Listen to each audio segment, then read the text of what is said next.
നമ്മുടെ ദിവസങ്ങളിൽ കഴിഞ്ഞ ആഴ്ച ധ്യാനിച്ചു വന്നത് വളരെ പ്രധാനപ്പെട്ടൊരു സന്ദേശമാണ്. നമ്മൾ ഇതുവരെ എനിക്ക് തോന്നുന്നു സോഷ്യൽ മീഡിയയിലോ ഇതുപോലൊരു ഇന്റർനെറ്റിലോ ഇതുവരെ ആരും പറയാത്തൊരു കാര്യം. നിങ്ങളൊരു പക്ഷേ ഇത് മീഡിയ അന്വേഷിച്ചാൽ മറ്റൊരാൾ പ്രസ്താവിക്കാത്ത അതീവ രഹസ്യമായ ഒരു സത്യം പരിശുദ്ധാത്മാവ് കഴിഞ്ഞ ആഴ്ച നമ്മോട് സംസാരിച്ചു. അത് ഉൽപ്പത്തി പുസ്തകം 14-ാം അധ്യായത്തിൽ നിന്നായിരുന്നു, ഇല്ലേ? ഉൽപ്പത്തി പുസ്തകം 14-ാം അധ്യായത്തിൽ നമ്മൾ സാധാരണ ഒരുപാട് പ്രാവശ്യം വായിക്കുന്നുണ്ട്, ഇല്ലേ? 5 രാജാക്കന്മാരോട് യുദ്ധം ചെയ്തു. 5 രാജാക്കന്മാരെ 4 രാജാക്കന്മാർ തോൽപ്പിച്ചു. ആ തോൽപ്പിച്ച 9 രാജ്യങ്ങളെ ഒരുമിച്ച് ദൈവത്തിന്റെ ദാസനായ അബ്രഹാം തന്റെ ബാല്യക്കാരെ കൂട്ടിക്കൊണ്ടുപോയി അവരെ കൊണ്ട് ദൈവം എന്ത് ചെയ്തു? ആ ജനതയെ, ആ രാജാക്കന്മാരെ തോൽപ്പിച്ച് തന്റെ നെഫ്യൂ ആയിരുന്ന ലോത്തിനെയും തന്റെ കുടുംബത്തെയും വിടുവിച്ച ഒരു ചരിത്രം നമ്മൾ 14-ാം അധ്യായത്തിൽ വായിച്ചു. അതിനകത്തൊരു രഹസ്യം മഹാദൈവം മറച്ചു വെച്ചത് എന്താണ്? അബ്രഹാമിന്റെ പുത്രന്മാരായ ഇസഹാക്കിന്റെ പുത്രനായ യാക്കോബിന്റെ സന്തതികളായ 12 ഗോത്രങ്ങളുള്ള ഇസ്രായേൽ എന്ന് പറയുന്ന ജനതയുടെ മുമ്പിൽ ഭാവിയിൽ സംഭവിക്കാൻ പോകുന്ന മുഴുവൻ രഹസ്യങ്ങളും, എന്തിനേറെ പറയണം, പുതുനിയമത്തിന്റെ ഇൻട്രൊഡക്ഷൻ വരെ 14-ാമത്തെ അധ്യായത്തിൽ ഉണ്ടായിരുന്നു. ഒരു മിറക്കിൾ അതില്ലേ? നമ്മൾ ഒരിക്കലും ചിന്തിക്കാത്ത കാര്യമാണ്. പുതുനിയമത്തിന്റെ ആരംഭം, പഴയ നിയമത്തിന്റെ അവസാനവും പുതിയ നിയമത്തിന്റെ ആരംഭവും ദൈവം ഈ ഉൽപ്പത്തി 14-ാം അധ്യായത്തിന്റെ ആരംഭ ഭാഗത്ത്, അല്ലെങ്കിൽ അവിടെ കൊടുത്തിരിക്കുന്ന ആ യുദ്ധത്തിൽ, ആ ഒരു ഹിസ്റ്റോറിക്കൽ നറേഷനകത്ത് ദൈവം ഹൈഡ് ചെയ്ത് വെച്ചിരിക്കുക. ആമേൻ. സദൃശവാക്യത്തിലെ വാക്യം വീണ്ടും എന്റെ ഓർമ്മയിൽ വരികയാണ്. എന്താണ് വാക്യം? കാര്യങ്ങൾ മറച്ചു വെക്കുന്നത് ദൈവത്തിന്റെ മഹത്വവും കാര്യങ്ങൾ ആരായുന്നത് രാജാക്കന്മാരുടെ മഹത്വവും. നിങ്ങൾ തിരുവെഴുത്തെടുക്കുമ്പോൾ ദയവായിട്ട് ഞാൻ ഒന്നുകൂടെ പറയാം, നിങ്ങൾ എപ്പോൾ ഏത് ഭാഗം എടുത്തോട്ടെ, അതായത് ഉൽപ്പത്തി പുസ്തകം മുതൽ വെളിപ്പാട് പുസ്തകം വരെ ഏത് ഭാഗം നിങ്ങൾ എടുത്താലും നിങ്ങൾക്ക് മലയാളത്തിൽ എഴുതിയേക്കുന്നത് വായിക്കുമ്പോൾ ഒന്നുകിൽ അതിനകത്ത് ചരിത്രം കാണും, അല്ലെങ്കിൽ അതിനകത്തൊരു ജീവചരിത്രം കാണും, അല്ലെങ്കിൽ അതിനകത്തൊരു യുദ്ധം കാണും, അല്ലെങ്കിൽ അതിനകത്തൊരു പ്രവചനം കാണും, അല്ലെങ്കിൽ ഭാവിയിൽ സംഭവിക്കാൻ പോകുന്ന ഏതെങ്കിലും ഒരു സംഭവത്തെക്കുറിച്ചുള്ള നറേഷൻ കാണും. ഏത് ഭാഗം എടുത്താലും ദയവായിട്ട് പ്ലെയിനായിട്ട് വായിച്ച് അവസാനിപ്പിക്കരുത്. ആ തിരുവെഴുത്തുകൾക്കകത്ത്, ആ അക്ഷരങ്ങൾക്കകത്ത് ദൈവത്തിന് നമ്മോട് സംസാരിക്കാനുള്ള കൃത്യമായ വചനം ഉണ്ടായിരിക്കും. യേശു പറഞ്ഞൊരു വാചകം മറക്കരുത്: എന്റെ വചനം ജീവനും ആത്മാവുമാകുന്നു. എന്റെ വചനം ജീവനും ആത്മാവുമാകുന്നു എന്ന് പറഞ്ഞാൽ എന്റെ വചനം അക്ഷരമല്ല, ഇൻഫോർമേഷൻസ് അല്ല, തോട്ട്സ് അല്ല, പുതിയ ആശയമല്ല. എന്റെ വചനം ജീവൻ പകരുന്നു. ആ ജീവൻ പകർന്നവനെ നയിക്കുന്ന ആത്മാവായി ആ വചനം തുടരും. അപ്പൊ ജീവനും ആത്മാവ് എന്ന വാക്കിനർത്ഥം എന്താ? ഈ വചനം കേട്ടോണ്ടിരിക്കുമ്പോൾ മരിച്ചവർക്ക് എന്ത് സംഭവിക്കും? ജീവൻ ഉണ്ടാകും. ജീവനുള്ളവരെ എന്ത് ചെയ്യണം? ഇതേ വചനം ആത്മാവായി നയിക്കാൻ തുടങ്ങും. അപ്പൊ വചനം നിങ്ങൾക്ക് ജീവൻ തരുന്നു. ജീവൻ തന്ന നിങ്ങളെ എന്ത് ചെയ്യും? Same word will lead you to the end. അവസാനം വരെ നയിക്കുന്ന ആത്മാവായും വചനം വെളിപ്പെടുകയാണ്. പെട്ടെന്ന് പറയാം, 5 രാജാക്കന്മാർ ആരായിരുന്നു? കൃത്യമായിട്ട് പറഞ്ഞാൽ 5 രാജാക്കന്മാർ അത് വളരെ അത്ഭുതമായിരുന്നില്ലേ? ശിനാർ രാജാവ് എന്ന് പറഞ്ഞാൽ ബാബിലോൺ എന്ന് പറയുന്ന, ശിനാർ എന്ന് പറഞ്ഞാൽ ബാബിലോൺ ആണ്. ബാബിലോൺ രാജാവ് മുതൽ ഇങ്ങ് താഴെ ജാതികളുടെ രാജാവ് എന്ന് പറയുന്ന റോം വരെ, the king of the Nations. ഞാൻ പറഞ്ഞ ആശയം മനസ്സിലാണോ? കിങ് ഓഫ് ദ നേഷൻസ് പറഞ്ഞത് റോമാണ്. കാരണം റോം എന്ന് പറയുന്നത് ഏതെങ്കിലും ഒരു പ്രത്യേകമായ രാജ്യമായിരുന്നില്ല, ഒരുപാട് രാജ്യങ്ങൾ ഒരുമിച്ച് ചേർന്നതായിരുന്നു റോം. മേത്യ പേർഷ്യ എന്ന് പറഞ്ഞാൽ മേദ്യയും പേർഷ്യയും മാത്രമേ ഉള്ളൂ. ബാബിലോൺ എന്ന് പറഞ്ഞാൽ ബാബിലോൺ മാത്രമേ ഉള്ളൂ. ഗ്രീസ് എന്ന് പറഞ്ഞാൽ ഗ്രീസ് സാമ്രാജ്യമുണ്ട്. പക്ഷെ റോം എന്ന് പറയുന്നതോ മുഴു നേഷൻസിന്റെയും കൂടെ രാജാവായിരുന്നു. അത് കൃത്യമായി ഞാൻ സത്യം പറഞ്ഞ ഇതിൽ നിങ്ങളോട് സംസാരിച്ച ശേഷം ഞാൻ പേഴ്സണലി ഈ വാക്യം വായിച്ച് ഞാൻ അത്ഭുതപ്പെട്ടു. സത്യം പറയാം, എനിക്ക് തന്നെ അത്ഭുതമായി. ഞാൻ തന്നെ ആ മെസ്സേജ് വീണ്ടും കേട്ടു. ഞാൻ ദൈവത്തിന് സ്തോത്രം ചെയ്തു. ഇത്ര വലിയ സത്യങ്ങൾ ഇതിനകത്ത് ദൈവമേ അങ്ങ് മറച്ചു വെച്ചല്ലോ. മാത്രമല്ല, ജ്ഞാനികൾക്കും വിവേകികൾക്കും മറച്ച് ശിശുക്കൾക്ക് വെളിപ്പെടുത്തി തന്ന മഹാദൈവത്തിന് 1000 സ്തോത്രം. ആമേൻ. സോ ഇന്നും നമ്മൾ അവിടെ നിന്നുകൊണ്ട് അടുത്ത ഭാഗത്തേക്ക് പോവുകയാണ്. സത്യത്തിൽ കഴിഞ്ഞ ആഴ്ച ഞാൻ 15-ാം അധ്യായം പറയാൻ വന്നത്. 14 ഇൻട്രൊഡക്ഷൻ എടുത്തതാണ്. ഇൻട്രൊഡക്ഷൻ കൊണ്ട് കഴിഞ്ഞ ആഴ്ച തീർന്നുപോയി. ഇനി ഞാൻ ഇൻട്രൊഡക്ഷനിലേക്ക് നിൽക്കുന്നില്ല. ഞാൻ ഒരു കാര്യം അവിടെ കൊണ്ട് പറയാം. വിശ്വാസത്തിന്റെ നാഥനായ പിതാവായിരിക്കുന്ന എബ്രഹാം അവിടെ നിന്ന് എന്ത് ചെയ്തു? തിരികെ വരുന്നു. ബഹുസമ്പത്തോടെ തിരികെ വരുന്നത്. 9 രാജാക്കന്മാരെ എന്ത് ചെയ്തിട്ടുണ്ട്? കഴുത്തെ ചെങ്ങലക്കിട്ടോ മുഖം വെച്ചോ കൊണ്ടുവന്നിട്ടുണ്ട്. 318 പേർ. 318 എന്ന് പറഞ്ഞാൽ എപ്പോഴും ഞാൻ പറഞ്ഞിട്ടുണ്ട്, ദൈവത്തിന്റെ സഹായമായില്ലേ, ഗോഡ്സ് ഹെൽപ്പ്, ഗോഡ്സ് ഗ്രേസ് ആണ്. അതായത് എലിയാസർ എന്ന് പറയുന്ന, ഇതൊരു മനോഹരമല്ലേ, എലിയാസർ എന്ന് പറയുന്ന ആ വാക്കിന്റെ അർത്ഥം എന്താണ്? അതിന്റെ ന്യൂമറിക്കൽ വാല്യൂ 318. എലിയാസർ എന്ന വാക്കിന്റെ അർത്ഥം ദൈവം എന്റെ സഹായി. അപ്പൊ 318 പേരെ കൊണ്ട് താൻ യുദ്ധം നേടി എന്ന് പറഞ്ഞാൽ എന്റെ മിടുക്ക് കൊണ്ട് നേടിയതല്ല, ദൈവത്തിന്റെ കൃപയാൽ നേടി. ഒന്നുകൂടെ പറഞ്ഞാൽ, പൗലോസിന്റെ ഭാഷയെ പറഞ്ഞാൽ, നിന്നതല്ല ദൈവം എന്നെ നിർത്തിയതാണ്. നേടിയതല്ല, ഒരു പാട്ടില്ലേ, നേടിയതല്ല ദൈവമെല്ലാം തന്നതാണ്. നമുക്ക് ധൈര്യമായിട്ട് അബ്രഹാമിനോട് ചോദിച്ചാൽ പറയാം, അബ്രഹാം പറയും എന്റെ മിടുക്കല്ല. കാരണം ഈ 318 പേർ യുദ്ധം അഭ്യസിച്ചിട്ടില്ല, ഇവർക്ക് യുദ്ധ പരിചയമില്ല, ഇവരുടെ കയ്യിൽ യുദ്ധോപകരണങ്ങളില്ല. പക്ഷെ ഈ ചെറിയ കൂട്ടത്തെ കൊണ്ട് ഈ 9 രാജ്യങ്ങളെ നേടുവാൻ ദൈവം എന്നെ സഹായിച്ചുവെങ്കിൽ അതൊരിക്കലും എന്റെ കഴിവല്ല, മഹാദൈവത്തിന്റെ കഴിവാണ്. ഒന്നുകൂടെ പറയാം, ആരെല്ലാം സ്വർഗത്തിലെ ദൈവത്തിന്റെ കരയിൽ സമർപ്പിക്കുന്നുണ്ടോ അവരെ ദൈവം എന്ത് ചെയ്യുന്നു? അനുഗ്രഹിക്കുന്നു. ആമേൻ. ഇന്ന് രാവിലെ ഞാനൊരു എബ്രായ ഭാഷയിലെ ഒരു തൽമൂദിന്റെ ഒരു ശകലം ഇങ്ങനെ വായിച്ചപ്പോൾ അതിൽ എഴുതിയിരിക്കുന്ന ഒരു സംഭവം ഇങ്ങനെയാണ്: Where there is humility dwells, there Shekinah dwells. എവിടെയാണോ താഴ്മ വസിക്കുന്നത് അവിടെ ദൈവത്തിന്റെ ഷെക്കേന വസിക്കുന്നു. ആമേൻ. ഞാൻ മനസ്സിലാക്കിയത്, ദൈവം എപ്പോഴും നമ്മളെ, ഞാൻ ഇന്നൊരു മെസ്സേജ് ഇട്ടായിരുന്നു, മോട്ടിവേഷൻ ആഗ്രഹിക്കുന്നില്ല. ദൈവം എന്താ ആഗ്രഹിക്കുന്നത്? താഴുവാൻ ആഗ്രഹിക്കും. നീ വലിയവനെന്നല്ല ദൈവം പറയുന്നത്, നീ ദരിദ്രനാണോ സ്വർഗരാജ്യം നിനക്കുള്ളത്. ആമേൻ. നീ ദുഃഖിക്കുന്നവനാണോ നിനക്ക് ആനന്ദമുണ്ടാകും, ഇല്ലേ, ആശ്വാസം ഉണ്ടാകും. നീ കരുണയുള്ളവനാണോ നിനക്ക് കരുണ ലഭിക്കും. Amen. Praise the lord. So ലോകം പറയുന്നതിന്റെ ഓപ്പോസിറ്റ് ആണ് ദൈവത്തിന്റെ രാജ്യം. അപ്പൊ ദൈവരാജ്യം എന്താന്ന് മനസ്സിലാക്കണം. എന്ത് ചെയ്യണം? ലോകക്കാരെന്ത് പറയുന്നു അതിന്റെ ഓപ്പോസിറ്റ് സൈഡിൽ പോയി നോക്കിയാൽ മതി. അവിടെ ആരെ കാണാൻ പറ്റും? ദൈവരാജ്യം കാണാം. പക്ഷെ ഒരു കാര്യം പറയാം, ദൈവരാജ്യത്തോടോ ദൈവത്തിന്റെ പ്രോഗ്രാമോടോ ഇന്നത്തെ ക്രൈസ്തവന് അത്രയ്ക്കും വലിയ മതിപ്പില്ല. ആമേൻ. ഹല്ലേലൂയ. മതിപ്പില്ലെന്ന് പറഞ്ഞാൽ അത് അത്രയ്ക്കും അട്രാക്റ്റീവ് അല്ല. ഞാൻ ഉദാഹരണം പറയാം.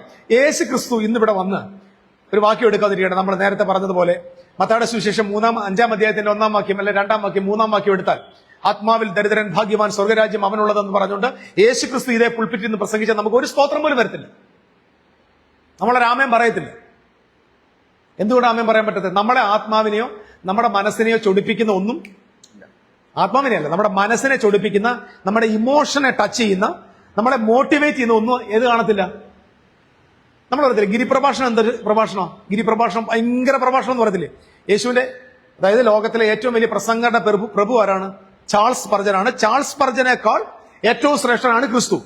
ക്രിസ്തുവിന്റെ ഏറ്റവും വലിയ പ്രസംഗമാണ് ഈ പർവ്വതത്തിലെ ഗിരിപ്രഭാഷണം, അല്ലേ? ഗിരിപ്രഭാഷണം. ഈ പ്രസംഗം കേട്ടാൽ 100% ഞാൻ പറയുന്നു, ഞാൻ ഇന്ന് 5, 6, 7 അധ്യായം ഇവിടെ നിന്ന് ഒന്ന് വായിച്ചാൽ അവസാനം ആമേൻ പറയുന്നത് 2 വരെ കാണൂ. ബാക്കി മിക്കവാറും ആളുകൾ യോഗത്തിനിടയ്ക്ക് തന്നെ എന്നെ വിളിക്കും മാവാസ്ത്ര എന്ന് പറഞ്ഞോണ്ട് ഇങ്ങനെ വരെ ഉറങ്ങും. സ്തോത്രം. കാരണം അത് അത്ര മോട്ടിവേഷൻ. കണ്ണ് നിനക്കിടർച്ച വരുത്തുന്നെങ്കിൽ കുത്തിപ്പറിച്ച് കളകാം. എങ്ങനെ കരമടിച്ച് സ്തോത്രം ചെയ്യും? വലം കൈ നിനക്കിടർച്ച വരുന്നെങ്കിൽ വെട്ടിക്കളകാം. ഹല്ലേലൂയ. ആമേൻ ആമേൻ പറയൂ. എന്റെ അമ്മേന്ന് പറയും, ഇല്ലേ? വിശുദ്ധമായത് നായ്ക്കൾക്ക് കൊടുക്കരുത്. സ്തോത്രം. നിങ്ങൾ മനുഷ്യർക്ക് നിങ്ങൾക്ക് ചെയ്യുവാൻ ആഗ്രഹിക്കും, നിങ്ങൾ അവർക്ക് ചെയ്യും. ശരി. കടം കൊടുത്താൽ തിരിച്ചു ചോദിക്കരുത്. ശത്രുക്കളെ സ്നേഹിക്കും. കഷ്ടം. എന്റെ ശത്രുവിന്റെ തല ഇടി വീഴുന്നതും കാത്തിരിക്കുന്ന ഞാൻ. പ്രസംഗം എന്തുവാ? ശത്രുക്കളെ, ഇന്ന് രാത്രി നിനക്ക് വിരോധമായി നിൽക്കുന്ന ശത്രു തകരുന്നു എന്ന് കേൾക്കുമ്പോ കൈയടിക്കുന്ന ആളിനോട് ഞാൻ പറയുകയാണ്, ശത്രുക്കളെ സ്നേഹിക്കും, ഉപദ്രവിക്കുന്നവർക്ക് വേണ്ടി എവിടെ കൈയടിക്കും? നിന്റെ പുതപ്പെടുക്കാൻ ആഗ്രഹിക്കുന്നവനോട് അവന്റെ പുതപ്പും കൂടെ എടുപ്പിൻ എന്ന് പഠിപ്പിക്കുന്ന ലോകത്ത് ഉടുപ്പും കൂടെ വിട്ടുകൊടുക്കാൻ പറഞ്ഞാൽ ആരും കൈയടിക്കുമോ? എന്നിട്ട് തീർന്നില്ല. ഇടുക്ക വാതിലൂടെ അകത്ത് കടപ്പാൻ ശ്രമിപ്പീൻ. നാശത്തിലേക്ക് പോകുന്ന വാതിൽ വീതിയുള്ളതും വഴി വിശാലമാകുന്നു, അതിലൂടെ കടക്കുന്നവർ അനേകരാകുന്നു. ജീവങ്കിലേക്കുള്ള വഴി ഇടുക്കമുള്ളതും വഴി ഞെരുക്കമുള്ളതും അത് കണ്ടെത്തുന്നവർ ചുരുക്കം. അത്രേ. ഞെട്ടി തീർന്നു എന്ന് പറഞ്ഞ ഗിരിപ്രഭാഷണത്തിലെ ഒരു സന്ദേശം പോലും, ഒരു മെസ്സേജ് പോലും, it will never ever touch your life. It will never motivate your life. Amen. ഒരിക്കലും മോട്ടിവേറ്റ് ചെയ്യത്തില്ല. കാരണം എന്താണെന്ന് അറിയാമോ? Christian message is not a motivation. ശ്രദ്ധിച്ചാൽ മതി. Christian message is not a motivation. ദയവായിട്ട് പറയണം. Christian message is inspiration. Inspiration is different from motivation. Motivation is for the mind. Inspiration is for the spirit. എമ്മാവസിലേക്ക് പോകുന്ന ശിഷ്യന്മാർ യേശുക്രിസ്തുവിന്റെ യേശുക്രിസ്തുവിന്റെ വാക്ക് കേട്ടപ്പോൾ എന്താ സംഭവിച്ചത്? എമ്മാവസിലേക്ക് പോകുന്ന ശിഷ്യന്മാർ വചനം കേട്ടുകൊണ്ടിരുന്നപ്പോൾ അവരുടെ ഉള്ളം സ്പിരിറ്റ് കത്തിക്കൊണ്ടിരുന്നു. അവരെഴുന്നേറ്റ് തുള്ളിച്ചാടിയില്ല. പോകുന്ന വഴിയിൽ ഹല്ലേലൂയ പറഞ്ഞില്ല, കരമടിച്ച് ദൈവത്തെ സ്തുതിച്ചില്ല, സ്തോത്രം കരയറ്റിയില്ല, ഒന്നും ചെയ്തില്ല. അവരെന്താ ചെയ്തത്? ഓരോ മെസ്സേജ് കേൾക്കുമ്പോ അവരുടെ ഹൃദയം ഇങ്ങനെ കത്തിക്കൊണ്ട്. ഞാൻ മാത്രമല്ല കേട്ടോ, എനിക്ക് ദൈവം നൽകിയ റെവലേഷൻ പറഞ്ഞ ആ ഭാഗം സ്കിപ്പ് ചെയ്യാം. നിങ്ങൾക്കറിയാം, ആ ദിവസം ദൈവം കൊടുത്തൊരു വെളിപ്പാടുണ്ട്. എന്താ കൊടുത്തറിയുമോ? ന്യായപ്രമാണത്തിലും പ്രവാചക പുസ്തകത്തിലും യേശുക്രിസ്തുവിനെ കുറിച്ച് പറഞ്ഞിരിക്കുന്ന മുഴുവൻ എന്ത് ചെയ്തു? വെളിപ്പെടുത്തി കൊടുത്തു അല്ലേ? ഈ റെവലേഷൻ നിശ്ചയമായിട്ടും ഈ എമ്മവസിലേക്ക് പോകുന്ന ശിഷ്യന്മാർ ആരോട് പങ്കുവെച്ച് കാണും? അപ്പോസ്തലന്മാരോട് പങ്കുവെച്ച് കാണും. അപ്പൊ അപ്പോസ്തലന്മാരോട് പറഞ്ഞു എങ്ങനെയാണ് പഴയ നിയമം വായിക്കേണ്ടത്, എങ്ങനെയാണ് പ്രവാചക പുസ്തകം വായിക്കേണ്ടത്. അതിന്റെ ആദ്യ പാഠം എവിടെ എടുത്തത്? മുറിക്കകത്തല്ല, ഇതുപോലൊരു സ്ഥലത്തല്ല, യാത്രയിൽ. എമ്മാവസിലേക്കുള്ള യാത്ര വെറുതെ കളയരുത്.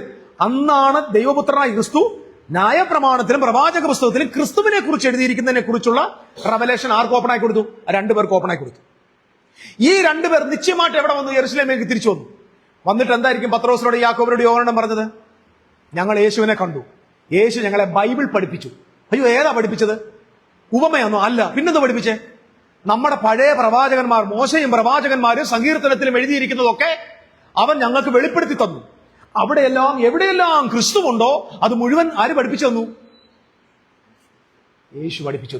നിശ്ചയമായിട്ട് ഞാൻ വിശ്വസിക്കുന്നു that was the first Bible study, powerful Bible study. ആ ഒരൊറ്റ ബൈബിൾ സ്റ്റഡിയിലാണ് നമ്മൾ ഇന്ന് കാണുന്ന അപ്പോസ്തല പ്രവൃത്തി, ആമേൻ, റോമർ, കൊരിന്ത്യ ലേഖനം, എഫേസ്യ ലേഖനം, മുഴുവൻ ലേഖനങ്ങളും എന്തിനേറെ ക്രിസ്തുവിന്റെ സഭയ്ക്കകത്തുണ്ടായ മുഴുവൻ ഉപദേശങ്ങൾക്കും കാരണമായ ബൈബിൾ സ്റ്റഡി ഏതെന്നറിയാമോ? എമ്മവസിലേക്ക് പോയ Bible study. That was not a motivational meeting, that was an inspirational meeting. Amen. Motivation എപ്പോ തീരും അറിയാമോ? ഇപ്പൊ തീരും. ദാണ്ട് ആ കേൾക്കുന്ന നിമിഷം നമ്മൾ ഭയങ്കര സ്റ്റയറപ്പ് ആവും. ദാണ്ട് ഈ ഡോർ കഴിഞ്ഞ് പുറത്തു പോകുമ്പോൾ നിങ്ങൾ എന്ത് ചെയ്യും? മറന്നുപോകും. നാളെ പ്രതിസന്ധി കാണുമ്പോൾ, പ്രശ്നം കാണുമ്പോൾ, ഓഫീസിൽ ചെല്ലുമ്പോൾ, നമ്മളെ എതിർക്കുന്നവരെ കാണുമ്പോൾ വി വിൽ എന്ത് ചെയ്യും? വീണ്ടും താഴ്ത്തു. So church is not for a motivation, church is for inspiration. Inspiration is for your spirit, motivation is for your life, for your soul, your mind. Okay? തിരിച്ചു വരാം. നമ്മൾ കഴിഞ്ഞ ആഴ്ച വരാത്തവർക്ക് വേണ്ടി ഞാൻ ഒരു വാക്ക് പറയാം. 14-ാം അധ്യായം, അത് ഉൽപ്പത്തി പുസ്തകം 14-ാം അധ്യായമാണ് നമ്മൾ പഠിക്കുന്നത്. 14-ാം അധ്യായത്തിൽ യുദ്ധമുണ്ട് അല്ലേ?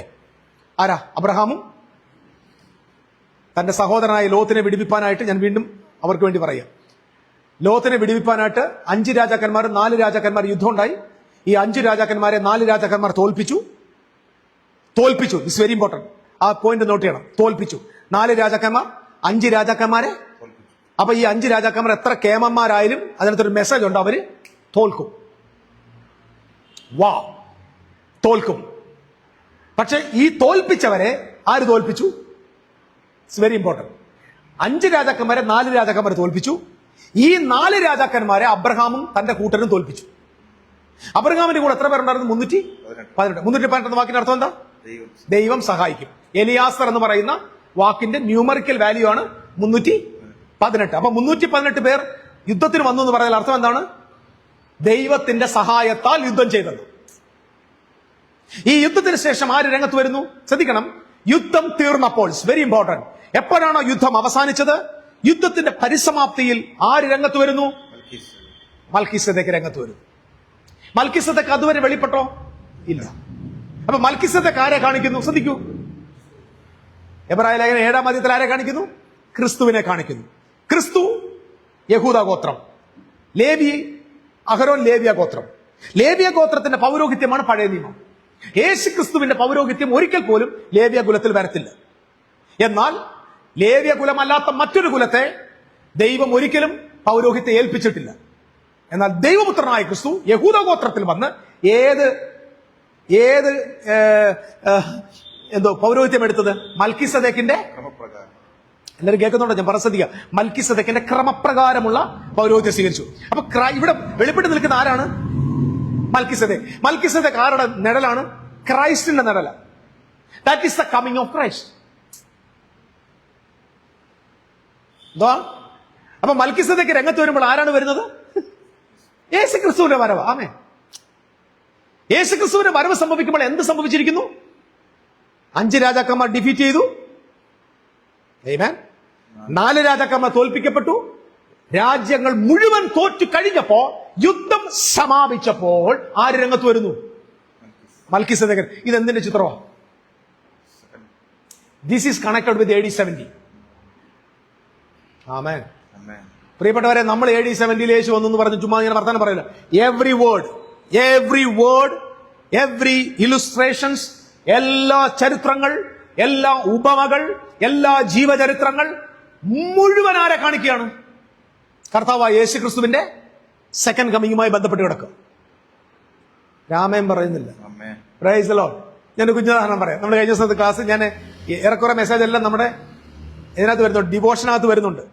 ഏശാവിനെ കുറിച്ച് പറഞ്ഞില്ലേ? ദുർനടപ്പുകാരനെ പോലെ. എന്താ? ഒരു ഊണിന് ജ്യേഷ്ഠാവകാശം വിറ്റുകളഞ്ഞ, വായിച്ചിട്ടുണ്ടോ അത്? ഒരു ഊണിന് ജ്യേഷ്ഠാവകാശം വിറ്റുകളഞ്ഞ ഏശാവിനെ പോലെ ആയിത്തീരാതിരിപ്പാൻ ശ്രദ്ധിക്കണം. വായിച്ചിട്ടില്ല എബ്രായ ലേഖനം 10-ാം അധ്യായത്തിൽ? ഞാനിത് പറഞ്ഞപ്പോ എബ്രായർ കണ്ടിട്ടില്ല, ഏശാവിനെ കണ്ടിട്ടില്ല. ഒരു ഊണിന്റെ കാര്യം പോലും അറിയാത്തവരെ പോലെ ഇരിക്കാതെ പ്ലീസ്. ഒരു ഊണിന് ജ്യേഷ്ഠാവകാശം വിറ്റുകളഞ്ഞ ഏശാവിനെ പോലെ ആകാതിരിക്കാൻ സൂക്ഷിച്ചു. എന്തുകൊണ്ട് അവിടെ പറഞ്ഞ എബ്രായ ലേഖനത്തിൽ?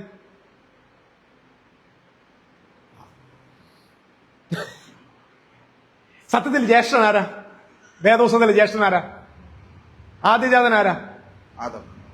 ആദം. കഴിഞ്ഞ് ഇങ്ങോട്ട് വരിക. അബ്രഹാമിന്റെ പുത്രൻ ആദ്യജാതൻ. എപ്പോഴും ശ്രദ്ധിച്ചോണം, തുടക്കം മുതൽ ഒരു പരിപാടിയുണ്ട്. എല്ലാവരും ശ്രദ്ധിച്ചോണം. ആദ്യജാതനെ തട്ടിക്കളയും. ദൈവമേ സ്തോത്രം. വീട്ടിനകത്ത് ആദ്യജാതന്മാരുണ്ടായി ദയവായിട്ട് ക്ഷമിക്കുക. ഞാനും ആദ്യജാതനാണ്. ദാണ്ട് ആയിരിക്കുന്നതും ആദ്യജാതനാണ്. ദാ ഈ ഇരിക്കുന്നതും ആദ്യജാതനാണ്. സത്യമല്ലേ? ദാണ്ട് ആയിരിക്കുന്നതും ആദ്യജാതനാണ്. അതുകൊണ്ട് ആയിരിക്കുന്നതും ആദ്യജാതനാണ്. മുഴുവൻ ആദ്യജാതന്മാരേ ഉള്ളൂ. നമ്മൾ തട്ടിപ്പോന്ന ചരിത്രമാണ് ബൈബിൾ. ഇത് ഏകജാതനുണ്ട് ഇവിടെ കുറയിലില്ലേ? നീ രക്ഷപ്പെട്ടു. അത് ഏകജാതനെ ക്രൂശിക്കാൻ വെച്ചേക്കാണ്, ബാക്കിയുള്ളവരെ തട്ടിക്കള. മനസ്സിലേ? ആബേൽ കായൻ ആദ്യജാതനല്ലേ? അവൻ കാട്ടിപ്പോയി. ആരുടെ മേ പ്രസാദിച്ചു? ആബേലിന്റെ മേ പ്രസാദിച്ചില്ലേ? ഇങ്ങോട്ട് വരുമ്പോ തന്നെ ഇങ്ങോട്ട് വരുമ്പോ ആ അബ്രഹാമിന്റെ വീട്ടിൽ ചെല്ലുമ്പോൾ അബ്രഹാമിനെ വിട്ടേരും. അബ്രഹാമിന്റെ വീട്ടിൽ 2 പിള്ളേർ ജനിച്ചു. ആരൊക്കെ? ഇസഹാക്കും ഇഷ്മായിലും. ഇഷ്മായിലല്ലേ മൂത്താള്? ഇസഹാക്കിനേക്കാൾ 13 വയസ്സ് മൂപ്പ. അവനെ കളഞ്ഞു. ആരെ തെരഞ്ഞെടുത്തു? ഇളയവനെ. അപ്പൊ ദൈവം എപ്പോഴും ആരുടെ പുറകില്? ഇളയവന്മാരുടെ പുറകില. ഇളയന്മാരുണ്ടെങ്കിൽ ഒന്ന് നെകളിക്ക്. സ്തോത്രം. ശരി, പോട്ടമ്മേ. ഇസഹാക്കിന് എത്ര പിള്ളേർ ജനിച്ച്? ഏശാവ്, യാക്കോബ്. ഏശാവിനെ കളഞ്ഞു, മൂത്തവൻ. ആരെ തെരഞ്ഞെടുത്ത്? യാക്കോബിന്. യാക്കോബിന് എത്ര പിള്ളേർ ജനിച്ച്? 12 മൂത്തവൻ ആര്? രൂപൻ. അവനെ കളഞ്ഞു. അവനെ കളഞ്ഞിട്ട് ആർക്കും കൊണ്ട് അനുഗ്രഹം കൊടുത്തു? ജോസഫിന്. അവൻ പറഞ്ഞു, നിന്റെ പ്രമുഖന്മാരെ നീ തലവനായിരിക്കുന്നു. അപ്പൊ ഇളയവന്റെ തലയിലോട്ട് എന്ത് ചെയ്ത് അനുഗ്രഹം വന്ന്? മനസ്സിലാവുന്നുണ്ടോ? Price the Lord. ഹല്ലേലൂയ. പോട്ടെ, ചിരിങ്ങോട്ട് വരുമ്പോ യഹൂദയ്ക്ക് ആര് ജനിച്ചു? യഹൂദയ്ക്ക് സ്വന്തം മരുമകളിൽ 2 ആമ്പിള്ളേർ ജനിച്ചു, പേരസും സേരഹും. പേരസ് ആദ്യം വന്നു, സേരഹ് പുറകെ വന്നു. പക്ഷെ നിർഭാഗ്യവശാൽ മൂത്തവനെ തള്ളിക്കളഞ്ഞുകൊണ്ട് ഇളയവൻ ബ്രേക്ക് ത്രൂ നടത്തി. സ്തോത്രം. അവൻ ഇളയവൻ രംഗത്ത് വന്നു. അപ്പൊ യേശു ക്രിസ്തു ആരിലൂടെ രംഗത്ത് വരുന്നു? സേരഹിലൂടെ. അപ്പൊ നിങ്ങൾ മുഴുവൻ ബൈബിൾ വായിച്ചു നോക്കിയോ, ആദ്യജാതനെ തള്ളിക്കളഞ്ഞ് ഇളയവനെ എത്തിച്ചിരിക്കും. ഇതൊരു പാറ്റേൺ. നമ്മൾ സത്യം പറഞ്ഞ ബൈബിൾ വായിക്കുമ്പോൾ വിചാരിക്കും ദൈവം തമ്പുരാൻ എന്തോന്ന് പരിപാടിയായി കാണിക്കുന്നത്. ഈ മൂത്ത പിള്ളേരെ അവസാനം എന്നിട്ട് എനിക്കത് സങ്കടം തോന്നി. അറിയാമോ? മോശ ഇങ്ങ് വരാൻ പറഞ്ഞു. എന്തോ? നീ ആ പറവനോട് എന്ന് പറ. എന്തോ പറയണം? ഇസ്രായേൽ എന്റെ ആദ്യജാതൻ. ആദ്യജാതൻ വാക്കിന്റെ അർത്ഥം എന്തോ പറഞ്ഞു? ഇതുവരെ കേട്ടപ്പോ ആദ്യജാതൻ. ഇസ്രായേൽ എന്റെ ആദ്യജാതൻ, എന്നെ ആരാധിപ്പാൻ എന്റെ മകനെ വിട്ടയക്കാം. ഇസ്രായേലിന്റെ. അപ്പൊ ഇത്രയും നേരം വന്ന പാറ്റേൺ അനുസരിച്ച് ഈ ആദ്യജാതം എന്ന് പറഞ്ഞപ്പോൾ അർത്ഥം തന്നെ എന്താ? നിന്നെ ഞാൻ തട്ടും, നിന്നെ തട്ടും. കാരണം നിന്നെ തട്ടിയാലേ ആര് വരത്തുള്ളൂ? രണ്ടാമത്തെ ആള് വരത്തുള്ളൂ. അതുകൊണ്ടാണ് യേശു ക്രിസ്തു ആദ്യജാതനല്ലേ. അപ്പൊ യേശുവിനെ എന്ത് ചെയ്തു? ക്രൂശിച്ചു. ആഹാ, രാജത്വം കൊടുത്തോ? ഇല്ല. പിന്നെപ്പം വന്നു? രണ്ടാമത് വന്നപ്പോഴാണ് കൊടുത്തത്. മരിച്ചടക്കപ്പെട്ട് ഉയർത്തെഴുന്നേറ്റപ്പോ രണ്ടാമത് ജനിച്ചു. Oh come on. ആദ്യം ജനിച്ചപ്പോൾ യേശു കൊല്ലപ്പെട്ടു, രണ്ടാമത് ജനിച്ചപ്പോൾ അവൻ രാജാവായി. Second born. Hallelujah. So God is the God of second chance, second birth. രണ്ടാമന്റെ ദൈവമാണ്. സ്തോത്രം. ഇത് നോക്കി, ഏശാവ്, ഞാൻ അങ്ങോട്ട് പോവാ. ഏശാവ് തന്നെ എന്ത് ചെയ്തു? ഒരു ഊണിന് ജ്യേഷ്ഠാവകാശം വെച്ചു. എന്ത് ചെയ്യും? ഒരു ഊണിന് ജ്യേഷ്ഠ. എന്തുകൊണ്ടാണ് അത് എഴുതി വെച്ചേക്കുന്നത്?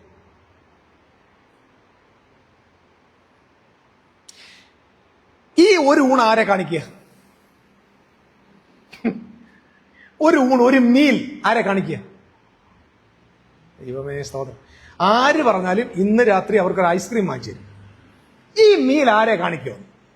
ഈ മീൽ കൊടുത്തിട്ടല്ലേ യാക്കോബ് അനുഗ്രഹം വാങ്ങിച്ചു?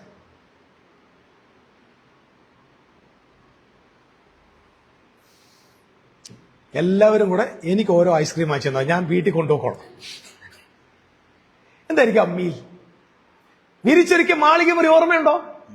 പെസഹായിടന്ന് ഒരു മീൽ നടത്തിയില്ലേ യേശു ക്രിസ്തു? എന്തോ മീൽ അത്? Table, Lord's table. എന്താണ്? ലോർഡ്സ് കർത്തൃമേശ. കർത്തൃമേശയിൽ ഒരു മീലുണ്ട്. ആ മീലിൽ അപ്പം മിശിഹായുടെ ശരീരവും വീഞ്ഞ് ക്രിസ്തുവിന്റെ രക്തവുമാണ്. That's a meal. ഈ മീൽ, സ്തോത്രം, എങ്ങനെ ഉണ്ടായതാ?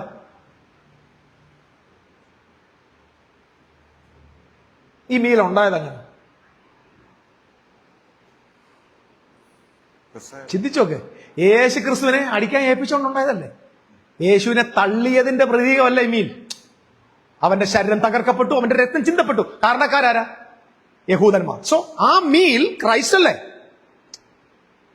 ഇപ്പൊ ഏശാവിന് പറ്റിയത് എന്തുവാ? ഏശാവ് യാക്കോബിന്റെ കയ്യിൽ നിന്ന് ഒരു മീല് വാങ്ങിച്ചു, തിന്നിട്ട് പറഞ്ഞു ജ്യേഷ്ഠാവകാശം എടുത്തോളാം. സത്യത്തിൽ ഏശാവാണ് ഇവന് എന്ത് ചെയ്തു കൊടുക്കേണ്ടത്. ഏശാവിന്റെ കയ്യിൽ എന്തുള്ളത്? അവകാശം. യാക്കോബിന് പോലും പ്രൊവൈഡ് ചെയ്യേണ്ടത് ആരാ? ഞാൻ പറഞ്ഞ മനസ്സിലാവുന്നുണ്ടോ? ഏശാവാ. കാരണം ഈ ജ്യേഷ്ഠൻ എന്തുകൊണ്ടാണ് ഡബിൾ പോർഷൻ കൊടുക്കുന്നറിയോ? What is meaning? അയ്യോ പെട്ടെന്ന്.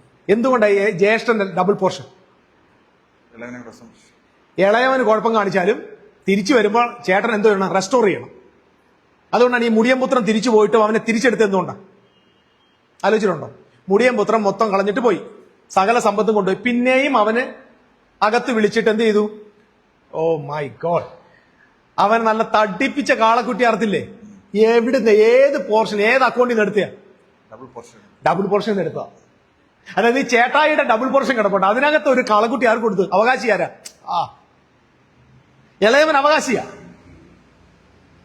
ഞാൻ മനസ്സിലാക്കിയൊരു കാര്യം, യാക്കോബ് മനസ്സിലാക്കി, നീ അങ്ങ് തിന്നോടാ, ഒരു ദിവസം നിന്റെ തന്നെ എടുത്ത് ഞാൻ തിന്നോളാം. സ്വത്രം ആയിക്കോ, മനസ്സിലായി പറഞ്ഞേ? നീ അങ്ങ് തിന്നോ, നീ അങ്ങ് തിന്നോളാൻ പറഞ്ഞാൽ ഏശാവിന് എന്ത് കൊടുത്തു? ആ മീന് കൊടുത്തു, പായസം കൊടുത്തിട്ട് നീ തിന്നോ, ഒരു ദിവസം നീ ഡബിൾ പോർഷന്റെ ആളാണല്ലോ, ഒരു ദിവസം നിന്റെ കയ്യിൽ നിന്ന് ഞാൻ എടുത്തോളാം. ഇവന്റെ കയ്യിൽ നിന്ന് എന്താ ഇവർ റിസീവ് ചെയ്തത്? ഏശാവിന്റെ കയ്യിൽ നിന്ന് ഇവർ തിരിച്ചു പായസം അങ്ങോട്ട് കൊടുത്തിട്ട് യാക്കോബ് എന്തായിരിക്കും തിരിച്ചു വാങ്ങിച്ചത്? ജ്യേഷ്ഠാവകാശം. അങ്ങനെയാണെങ്കിൽ അവിടെ നിന്ന് ഇങ്ങോട്ട് കിട്ടിയ ജ്യേഷ്ഠാവകാശം എന്തിനെ കാണിക്കുന്നു? ക്രൈസ്റ്റിനെ കാണിക്കുന്നു. ഒന്നുകൂടെ ഞാൻ പറയാം, പറഞ്ഞു തരാൻ തന്നെ ബുദ്ധി പാടാ. ഹി റിസീവ്ഡ് പായസം ആൻഡ് എന്ത് കൊടുത്തു? ഫസ്റ്റ് ബോണ്ട് അനുഗ്രഹം തിരിച്ചു കൊടുത്തു. ആരെ? യാക്കോബിന്. എന്നിട്ട് മീൻ എവിടെ നിന്ന് വാങ്ങിച്ചു? അവന്റെ നിന്ന് വാങ്ങിച്ചു. ആ മീൻ അവൻ എങ്ങനെ ഉണ്ടാക്കി? ഏശാവിന്റെ കൂട്ടം ഒരു ദിവസം അത്യുന്നതനായ ദൈവത്തിന്റെ പുത്രൻ ഭൂമിയിലേക്ക് വന്നു. യേശു ആരാണ്? സ്വർഗത്തിൽ നിന്ന് ഇറങ്ങി വന്ന ജീവന്റെ അപ്പമാണ്. ആ ജീവന്റെ അപ്പത്തെ എവിടെ കൊടുത്തു? കാൽവറിയിൽ കൊണ്ടു കൊടുത്തു, അടിച്ച് തകർക്കാൻ ഏൽപ്പിച്ചു. അത് മുഖാന്തരം ഉണ്ടാകുന്ന മീൻ ആര് റിസീവ് ചെയ്തു? യാക്കോബ് റിസീവ് ചെയ്തു. കമോൺ. ഓ മൈ ഗോഡ്, ഈ റെവലേഷൻ ഇവിടെ കിടക്കുക. അതുകൊണ്ടാണ് പറഞ്ഞത്, ഒരു യൂണിന് ജ്യേഷ്ഠാവകാശം വിറ്റുകളഞ്ഞ ഏശാവിനെ പോലെ അഭക്തനോ ആയി തീരാതിരിപ്പാൻ സൂക്ഷിച്ചുകൊള്ളണം എന്ന് പറഞ്ഞാൽ it is going to happen. അവിടെ ഏശാവ് എന്ന് പറഞ്ഞ ആരാണ്? ഇസ്രായേൽ ഗ്രഹം. ആമേ, ഇസ്രായേൽ ഗ്രഹമേ, വെറും ഊണിന് there's a meal happened in the വിരിച്ചൊരുക്കിയ മാളിക മുറിക്കകത്തുള്ള വിരുന്ന്, the holy communion. Openly I want to tell you, ഞാൻ നിങ്ങൾക്ക് വേണ്ടി ഒരു കാര്യം പറയാം.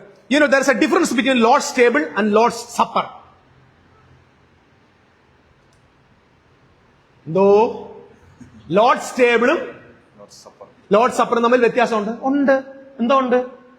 ലോർഡ്സ് ടേബിൾ എന്ന് പറഞ്ഞാൽ കർത്തൃമേശ, ലോർഡ് സപ്പർ എന്ന് പറഞ്ഞാൽ തിരുവത്താഴം. അതെനിക്കറിയാം ഫസ്റ്റ്, ഇയാൾ പറയാൻ തന്നെ അറിയാം. There's a difference between Lord's table and Lord's supper. Lord's table ആണ് മിശിഹായുടെ വരവ് വരെ AD 70 വരെ അവൈലബിൾ.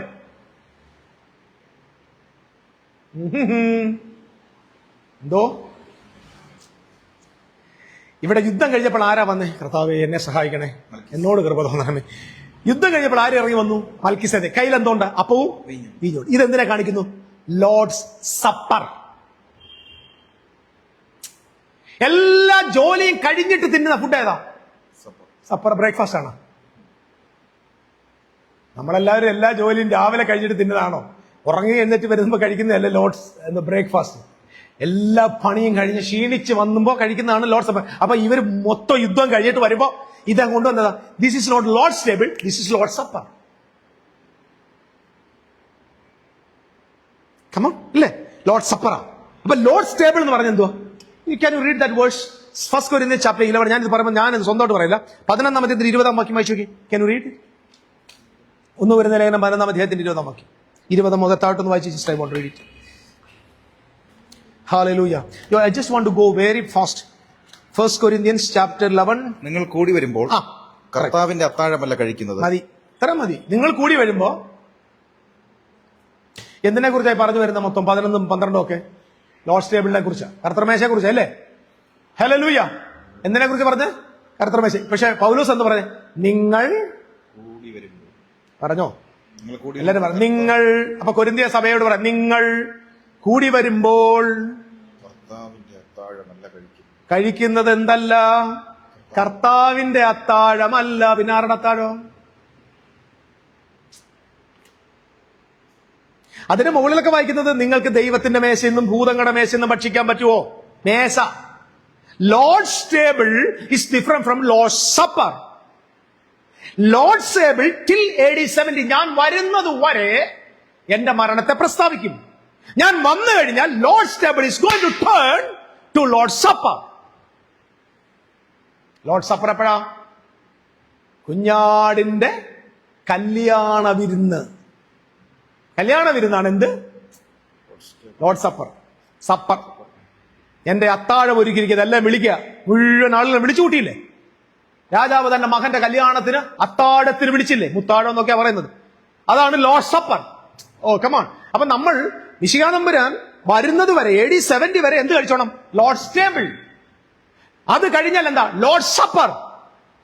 അപ്പൊ ലോർഡ്സ് ടേബിൾ വിളിച്ചു പറഞ്ഞു യേശു ക്രിസ്തു നിങ്ങൾക്ക് വേണ്ടി മരിച്ചു. ലോർഡ് സപ്പർ വിളിച്ചു പറയുന്നു യേശു ക്രിസ്തുവിന്റെ കല്യാണത്തിന് നിങ്ങളെ വിളിച്ചിരിക്കുന്നു, നിങ്ങൾ പന്തിയിലാണ്. Mighty God. ഹല്ലേലൂയ. രണ്ടിനും വ്യത്യാസമുണ്ട്. ഇപ്പൊ ഞാൻ പറയുന്നില്ല. ഒന്നാമത്തെ വ്യത്യാസം നമ്മൾ കഴിഞ്ഞ ആഴ്ച പറഞ്ഞു, കഴിക്കുമ്പോ ലോർഡ്സ് ടേബിൾ എങ്ങനെ കഴിക്കുന്നത്? നമ്മൾ വായ കൊണ്ട് കഴിക്കുക അല്ലേ? കഴിക്കുന്നു, നമ്മുടെ ശരീരത്തിന്റെ ഭാഗമാകും. ലോർഡ്സ് സപ്പറിന്റെ പ്രത്യേകത എന്താ? ദൈവരാജ്യത്തിൽ നിങ്ങളോടുകൂടെ പുതുതായി കുടിക്കുന്ന ആൾ വരെ. പുതുതായി കുടിക്കുക എന്ന് പറഞ്ഞ എന്തുവാ? ഇനി ഞാൻ എന്നെ കൊണ്ട് ഉദാഹരണം ഞാൻ പറയുന്നില്ല. പുതുതായിട്ട് പുതിയ രീതിയിലാണ് കുടിക്കുന്നത്. കഴിഞ്ഞ ആഴ്ച ഞാൻ പറഞ്ഞില്ലേ, ചില മരുന്നുകൾ എങ്ങനെ തരും? വായിക്കൊണ്ട് തരും, ഓറലായിട്ട് തരും ഇല്ലേ? ചിലത് എങ്ങനെ തരും? കുത്തി തരും ഇല്ലേ? ഇതിന്റെ പേരാണ് കെയ്നോസ്, ഇതിന്റെ പേര് നോർമൽ ഇല്ലേ? സെയിം മരുന്നാണോ? മരുന്ന്. ഈ മരുന്ന് അകത്തൂടെ കഴിച്ചു, നേരെ കഴിച്ചു, ഈ മരുന്ന് വെയിനിലൂടെ കുത്തി തന്നു. ഇതിന്റെ പേരെന്താണ്? പുതുതായി മരുന്ന് തരിക എന്ന് പറയുന്നത് വേറൊരു രീതിയിലാണ് കുടിക്കുന്നത്. അപ്പൊ when we entered into the body of Christ after AD 70, Lord's Supper എന്തായിട്ട്? Lord's table എന്തായി മാറി? Lord's Supper ആയി മാറി. ജാതികളായ നമുക്ക് എന്ത് പ്രവേശനം കിട്ടി? ക്ഷണിക്കപ്പെട്ടവർ ഏശാവിന് കിട്ടാത്തത് നമുക്ക് കിട്ടി. We were entered into the temple, we were entered into the kingdom, the banqueting table, kingdom of ഗോഡിൽ, ദൈവരാജ്യത്തിന്റെ പന്തി നമ്മൾ പ്രവേശിച്ചാമേ. ഇപ്പൊ നമ്മുടെ ഇടത്ത് വലത്ത് ആരിപ്പുണ്ട്? അബ്രഹാം, ഇസഹാക്ക്, കമോൺ. യാക്കോബിനോട് കൂടെ പന്തിക്കിരിക്കുമെന്നല്ലേ? ഇപ്പൊ ക്രിസ്തു കൂടെ ഇല്ലേ? കമോൺ. അപ്പം രാജ്യത്തിന്റെ പുത്രന്മാരെന്തേ? പുറത്തുള്ള ഇരുട്ടിലേക്ക് തള്ളിക്കറഞ്ഞു. പുറത്തുള്ള ഇരുട്ടെന്ന് പറഞ്ഞാൽ എന്താണ്? Second death. Okay, hallelujah. ഞാനിത് എനിക്ക് വേണ്ടി മാത്രം പ്രസംഗിക്കുക. ഞാൻ വീണ്ടും യോഗം കഴിഞ്ഞിട്ട് ഇത് കേട്ട് സ്തോത്രം പറഞ്ഞോളാം. സോ അപ്പൊ ഞാൻ ഒന്നുകൂടെ പ്രസിദ്ധിക്ക്. യുദ്ധം കഴിഞ്ഞ ആര് വന്നു? It's very important. യുദ്ധം കഴിഞ്ഞ് ആര് വന്നു? മൽക്കീസേദെക്ക് രംഗത്ത് വന്നോ? ഏതാ യുദ്ധത്തെ കാണിക്കുന്നത്? 5 രാജാക്കന്മാർ തോറ്റോ? 4 രാജാക്കന്മാർ തോറ്റോ? മുഴുവൻ രാജാക്കന്മാരുടെ ഭരണം തീർന്നോ?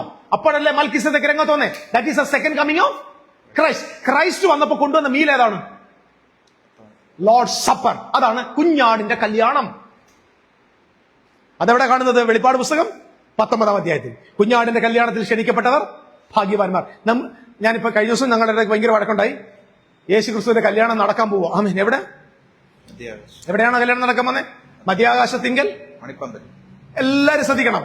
മധ്യാകാശത്ത് മണിപ്പന്തലിൽ. അതാരാ മോനെ ആ പാട്ട് എഴുതിയാരാ? മധ്യാകാശത്തിങ്കൽ മണിപ്പന്തലിൽ മണവാട്ടി സഭയുടെ വേളി നടക്കും മണവാളനേശ്. I don't know. അപ്പൊ നമ്മുടെ വിചാരം യേശുക്രിസ്തുവിന്റെ കല്യാണം. ഞാൻ കഴിഞ്ഞ ദിവസം ഒരു വലിയൊരു പുള്ളിക്കാരൻ തർക്കിക്കാൻ വരുന്നവരാ. എന്നോട് ചോദിച്ചു, കർത്താവിന്റെ കല്യാണം നടക്കാൻ പോകുന്നേ ഉള്ളൂ. ഞാൻ പറഞ്ഞു ശരി, നടന്നോട്ടെ, എന്തേലും നടക്കട്ടെ. അപ്പൊ ഇന്ന് സഭ ആരാണ്? ബുദ്ധിയുള്ള ഇന്ന് രാവിലെ ചോറ് തിന്നവരാരെല്ലാം ഉണ്ടെന്ന് കൈ ഉയർത്തി. ചോറ് ആരും കഴിച്ചില്ല. ചപ്പാത്തി തിന്നാലും കുഴപ്പമില്ല, രണ്ടിന്റെ കൂടെ എല്ലാവരും കഴിച്ചിട്ടുണ്ടല്ലേ? കൈ ഉയർത്തിയില്ലാലും ഞാൻ സമ്മതിക്കുന്നു. ചോറ് തിന്നുന്ന ബുദ്ധി മാത്രം മതി, വേറെ ബുദ്ധിയൊന്നും വേണ്ട. കല്യാണം കഴിയുമ്പോൾ ഉൽപ്പത്തി പുസ്തകത്തിൽ ആദമിന്റെ ഹവ്വയുടെ കല്യാണം പറഞ്ഞ എന്തിനാ? ആദമിനെ ഉറക്കി കിടത്തി എന്ത് ചെയ്തു? ഹവ്വായെ കൊണ്ടു കൊടുത്തില്ലേ? ഹവ്വായെ കൊണ്ടു കൊടുത്തപ്പോ ഹവ്വ എന്ത് ചെയ്തു? ഇപ്പൊ ഹവ്വ എവിടെ നിന്ന് എടുത്തു? വാരിയല്ലെന്ന്. ഏത് വാരിയില്ലെന്ന്? അപ്പൊ ഓരോരുത്തന്മാരും തപ്പി നോക്കുക, എന്റെ വാരിയല്ലാന്ന് തോന്നുന്നു. നോക്കിക്കോണേ, ഈ നമ്മൾ ബൈബിളിനെ പഠിച്ച് എന്തുവായി? ഓരോരുത്തരും വാരിയല്ല തപ്പി നോക്കുക, എന്റെ വാരിയല്ലാണോ? ഞാൻ സത്യമായിട്ട് ചോദിച്ചോട്ടെ, യോഹം കഴിഞ്ഞിട്ട് ആണുങ്ങൾ മറുപടി പറഞ്ഞാൽ മതി. നിങ്ങൾക്ക് കിട്ടിയ നിങ്ങളുടെ കറക്റ്റ് വാരിയല്ലാണോ അതോ വല്ലോന്റെ വാരിയല്ലാണോ?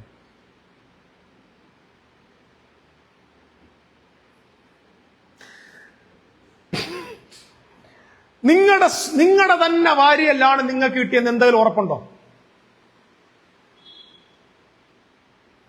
ഈ മൗനത്തിൽ തന്നെ ഞാൻ ഒരുപാട് കമന്ററി എഴുതാനുള്ള സത്യം മനസ്സിലായി എനിക്ക്. ഇപ്പൊ അങ്ങോട്ടും ഇങ്ങോട്ടും നോക്കുക, അച്ചായ ഞാൻ നിങ്ങളുടെ തന്നെ അല്ലേ? ആന്ന് നീ തന്നെയാടി, നിനക്ക് ഇച്ചിരി നീളം കൂടുതലാണെങ്കിലും എന്റെ വാരിയൽ. ഈ വാരിയല്ലെന്ന് വാക്കിന്റെ അർത്ഥം എന്താ? ഞാനെന്താ പറഞ്ഞേ? നമ്മളെല്ലാം പഠിച്ചു വെച്ചെന്താ? എവിടുന്ന് വന്നെന്നാ? ഇത് ഊരിയെടുത്ത് ഓപ്പറേഷൻ ചെയ്തു. ഊരിയെടുത്തിട്ട് ദൈവം എന്താക്കി? അതിനെ മാജിക്കാരൻ നമ്മുടെ മുതുകാട് ചെയ്യുന്ന പോലെ പെട്ടെന്നൊരു ബൂം ഹാ ഫൂഫു എന്ന് കാണിച്ചിട്ടൊരു മണ്ണുകൊണ്ടുണ്ടാക്കിയെന്ന് അവിടെ ഇല്ല കേട്ടോ, ഒരു സ്ത്രീയാക്കി മാറ്റി. അപ്പൊ ദൈവത്തിന് പറ്റില്ലെന്ന് ചോദിക്കും. പറ്റും. എന്നിട്ട് ഇത് കണ്ണിന്റെ മുമ്പിൽ കൊണ്ട് നിർത്തിയപ്പോഴെന്താ പറഞ്ഞേ? ഇവൾ എന്റെ അസ്ഥിയും പറഞ്ഞേ, എന്റെ അസ്ഥിക്ക് അസ്ഥിയും എന്റെ മാംസത്തിന് മാംസം. ഈ വാക്കിന്റെ അർത്ഥം എന്താ? സ്വന്തം ജനത്തിനിടയിൽ. ദാവീദിനെ നോക്കി പണ്ട് ഗിബയോനിൽ പറഞ്ഞു, ദാവീദ് ഞങ്ങളുടെ അസ്ഥിക്ക് അസ്ഥിയും മാംസത്തിന്. അതിന്റെ അർത്ഥം ദാവീദിന്റെ ഭാര്യയിൽ നിന്നാണ് അവരെ ഉണ്ടാക്കി. പറ. യാക്കോബിനെ കുറിച്ച് പറഞ്ഞു, ഇവൻ ഞങ്ങളുടെ അസ്ഥിക്ക് അസ്ഥിയും. ഞങ്ങളുടെ ബൈബിളിൽ ഒരുപാട് സ്ഥലത്ത് അസ്ഥിക്ക് അസ്ഥിയും മാംസത്തിന് മാംസവും. അതിന്റെ അർത്ഥം ഇവരെ അല്ലാതെ അവരുടെ ഭാര്യയിൽ ഊരി ഉണ്ടാക്കിയെന്നല്ല, അവരുടെ ഏറ്റവും അടുത്ത ചാർച്ചക്കാരെന്നർത്ഥം. അപ്പൊ ഹവ്വായിക്ക് എവിടുന്ന് കിട്ടി? ഹവ്വായി എവിടുന്ന് കിട്ടി? ഉറക്കിക്കിടത്തി എന്ന് പറഞ്ഞാ ഉറക്കിക്കിടത്തി എന്ന് പറഞ്ഞാൽ ദൈവത്തിന്റെ ആത്മാവ് ഉറക്കിക്കിടത്തി. ഈ കഴിഞ്ഞ ദിവസം എന്നോട് പറയാ, ബൈബിൾ അതുപോലെ സംസാരിക്കണം ദുരുപദേശക. ഒരാൾ എന്നോട് പറയാ. എനിക്ക് കിട്ടുന്ന അനുഗ്രഹിക്കപ്പെട്ട മെസ്സേജുകൾ ഓർത്താൽ ഞാനിവിടുന്ന് ചിരിക്കുകയല്ല ചെയ്യേണ്ട, പൊട്ടി കരയണം. എന്നോട് ഒരാൾ പറയാം, ആ വചനം അതുപോലെ പ്രസംഗിക്ക് ദുരാത്മാവേ. എനിക്ക് പേഴ്സണലി കിട്ടുന്ന മെസ്സേജുകളാണ് ദുരാത്മാവ്, അന്തിക്രിസ്തു, എതിർ ക്രിസ്തു. ഞാനിപ്പോ ആരാന്നറിയോ? നിങ്ങൾ ആന്റി ക്രൈസ്റ്റിനെ കണ്ടിട്ടുണ്ടോ?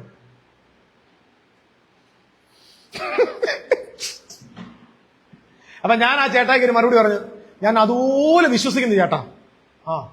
നിങ്ങളുടെ കണ്ണ് നിങ്ങൾക്ക് ഇടർച്ച വരുത്തുന്നെങ്കിൽ അത് കുത്തിപ്പൊട്ടിച്ചോളാം. ഞാൻ തരാം ഒന്ന് കുത്തിപ്പൊട്ടിക്കാൻ. ഇയാളുടെ കണ്ണ് ഇടർച്ച വരുത്തിയിട്ടുണ്ടോ നോക്കട്ടെ. അക്ഷരം പ്രതി അങ്ങ് പറയണമെന്നല്ലോ.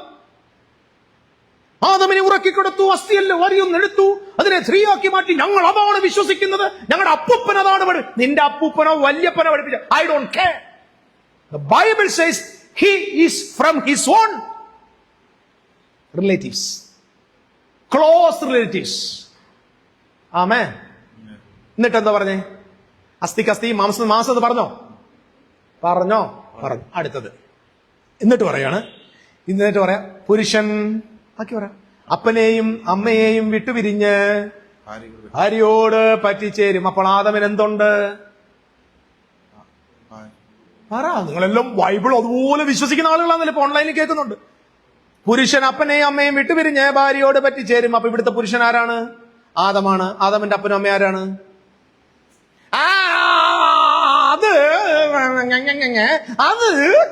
അതങ്ങ് പറഞ്ഞേ ഉള്ളൂ. മനസ്സിലാവുന്ന ഞാൻ പറഞ്ഞേ? പുരുഷൻ അപ്പനെയും അമ്മയും വിട്ടുപിരിഞ്ഞ് ഭാര്യയോട് പറ്റിച്ചേരും. തിരുവഴുത്തെഴുതിയിൽ അർത്ഥം ആദമന് അപ്പനുണ്ട് അമ്മയുണ്ട്. അപ്പൊ ഭാര്യ എന്ത് ചെയ്യും? അവളും അപ്പനെയും അമ്മയും വിട്ടുപിരിഞ്ഞ് ആരോട് പറ്റിച്ചേർന്നു? ഭർത്താവ്. ഇവർക്ക് രണ്ടുപേർക്കും തന്തയും തള്ളയും ഉണ്ടെന്നേ. ഇവരല്ല ഭൂമിയിൽ ആദ്യത്തെ മനുഷ്യർ. ഇതിൽ കൂടുതൽ തെളിയിക്കാൻ എനിക്ക് അറിയത്തില്ല. ഓത്രം ചെവി ഉള്ളവൻ കേട്ടാ മതി. ശരി, ഞാൻ സമ്മതിക്കാം. ഇവര് തമ്മിൽ പറ്റി ഏകദേഹമായി തീരുന്നല്ലേ? ശ്രദ്ധിക്കൂ, ഏകദേഹം എന്നല്ലേ ഈ സംഭവം അല്ലേ എഫേസ്യ ലേഖനം 5-ാം അധ്യായത്തിൽ പറഞ്ഞേക്കുന്നേ? പുരുഷൻ ഞാൻ ഈ കഴിഞ്ഞ ദിവസം സത്യം പറഞ്ഞ ഞാൻ വായിച്ചത്. ഞാൻ സത്യം പറയാം, ഇതെല്ലാവരും എന്നെ കേൾക്കുന്നുണ്ട്. ഞാൻ നേരത്തെ എഫേസ്യ ലേഖനം 5-ാം അധ്യായം കറക്റ്റായിട്ട് പഠിച്ചിരുന്നെങ്കിൽ ഞാൻ ഒരു ലോഹയിട്ട് സന്യാസിയായിട്ട് ജീവിക്കത്തുള്ളായിരുന്നു. കല്യാണം കഴിക്കത്തില്ല.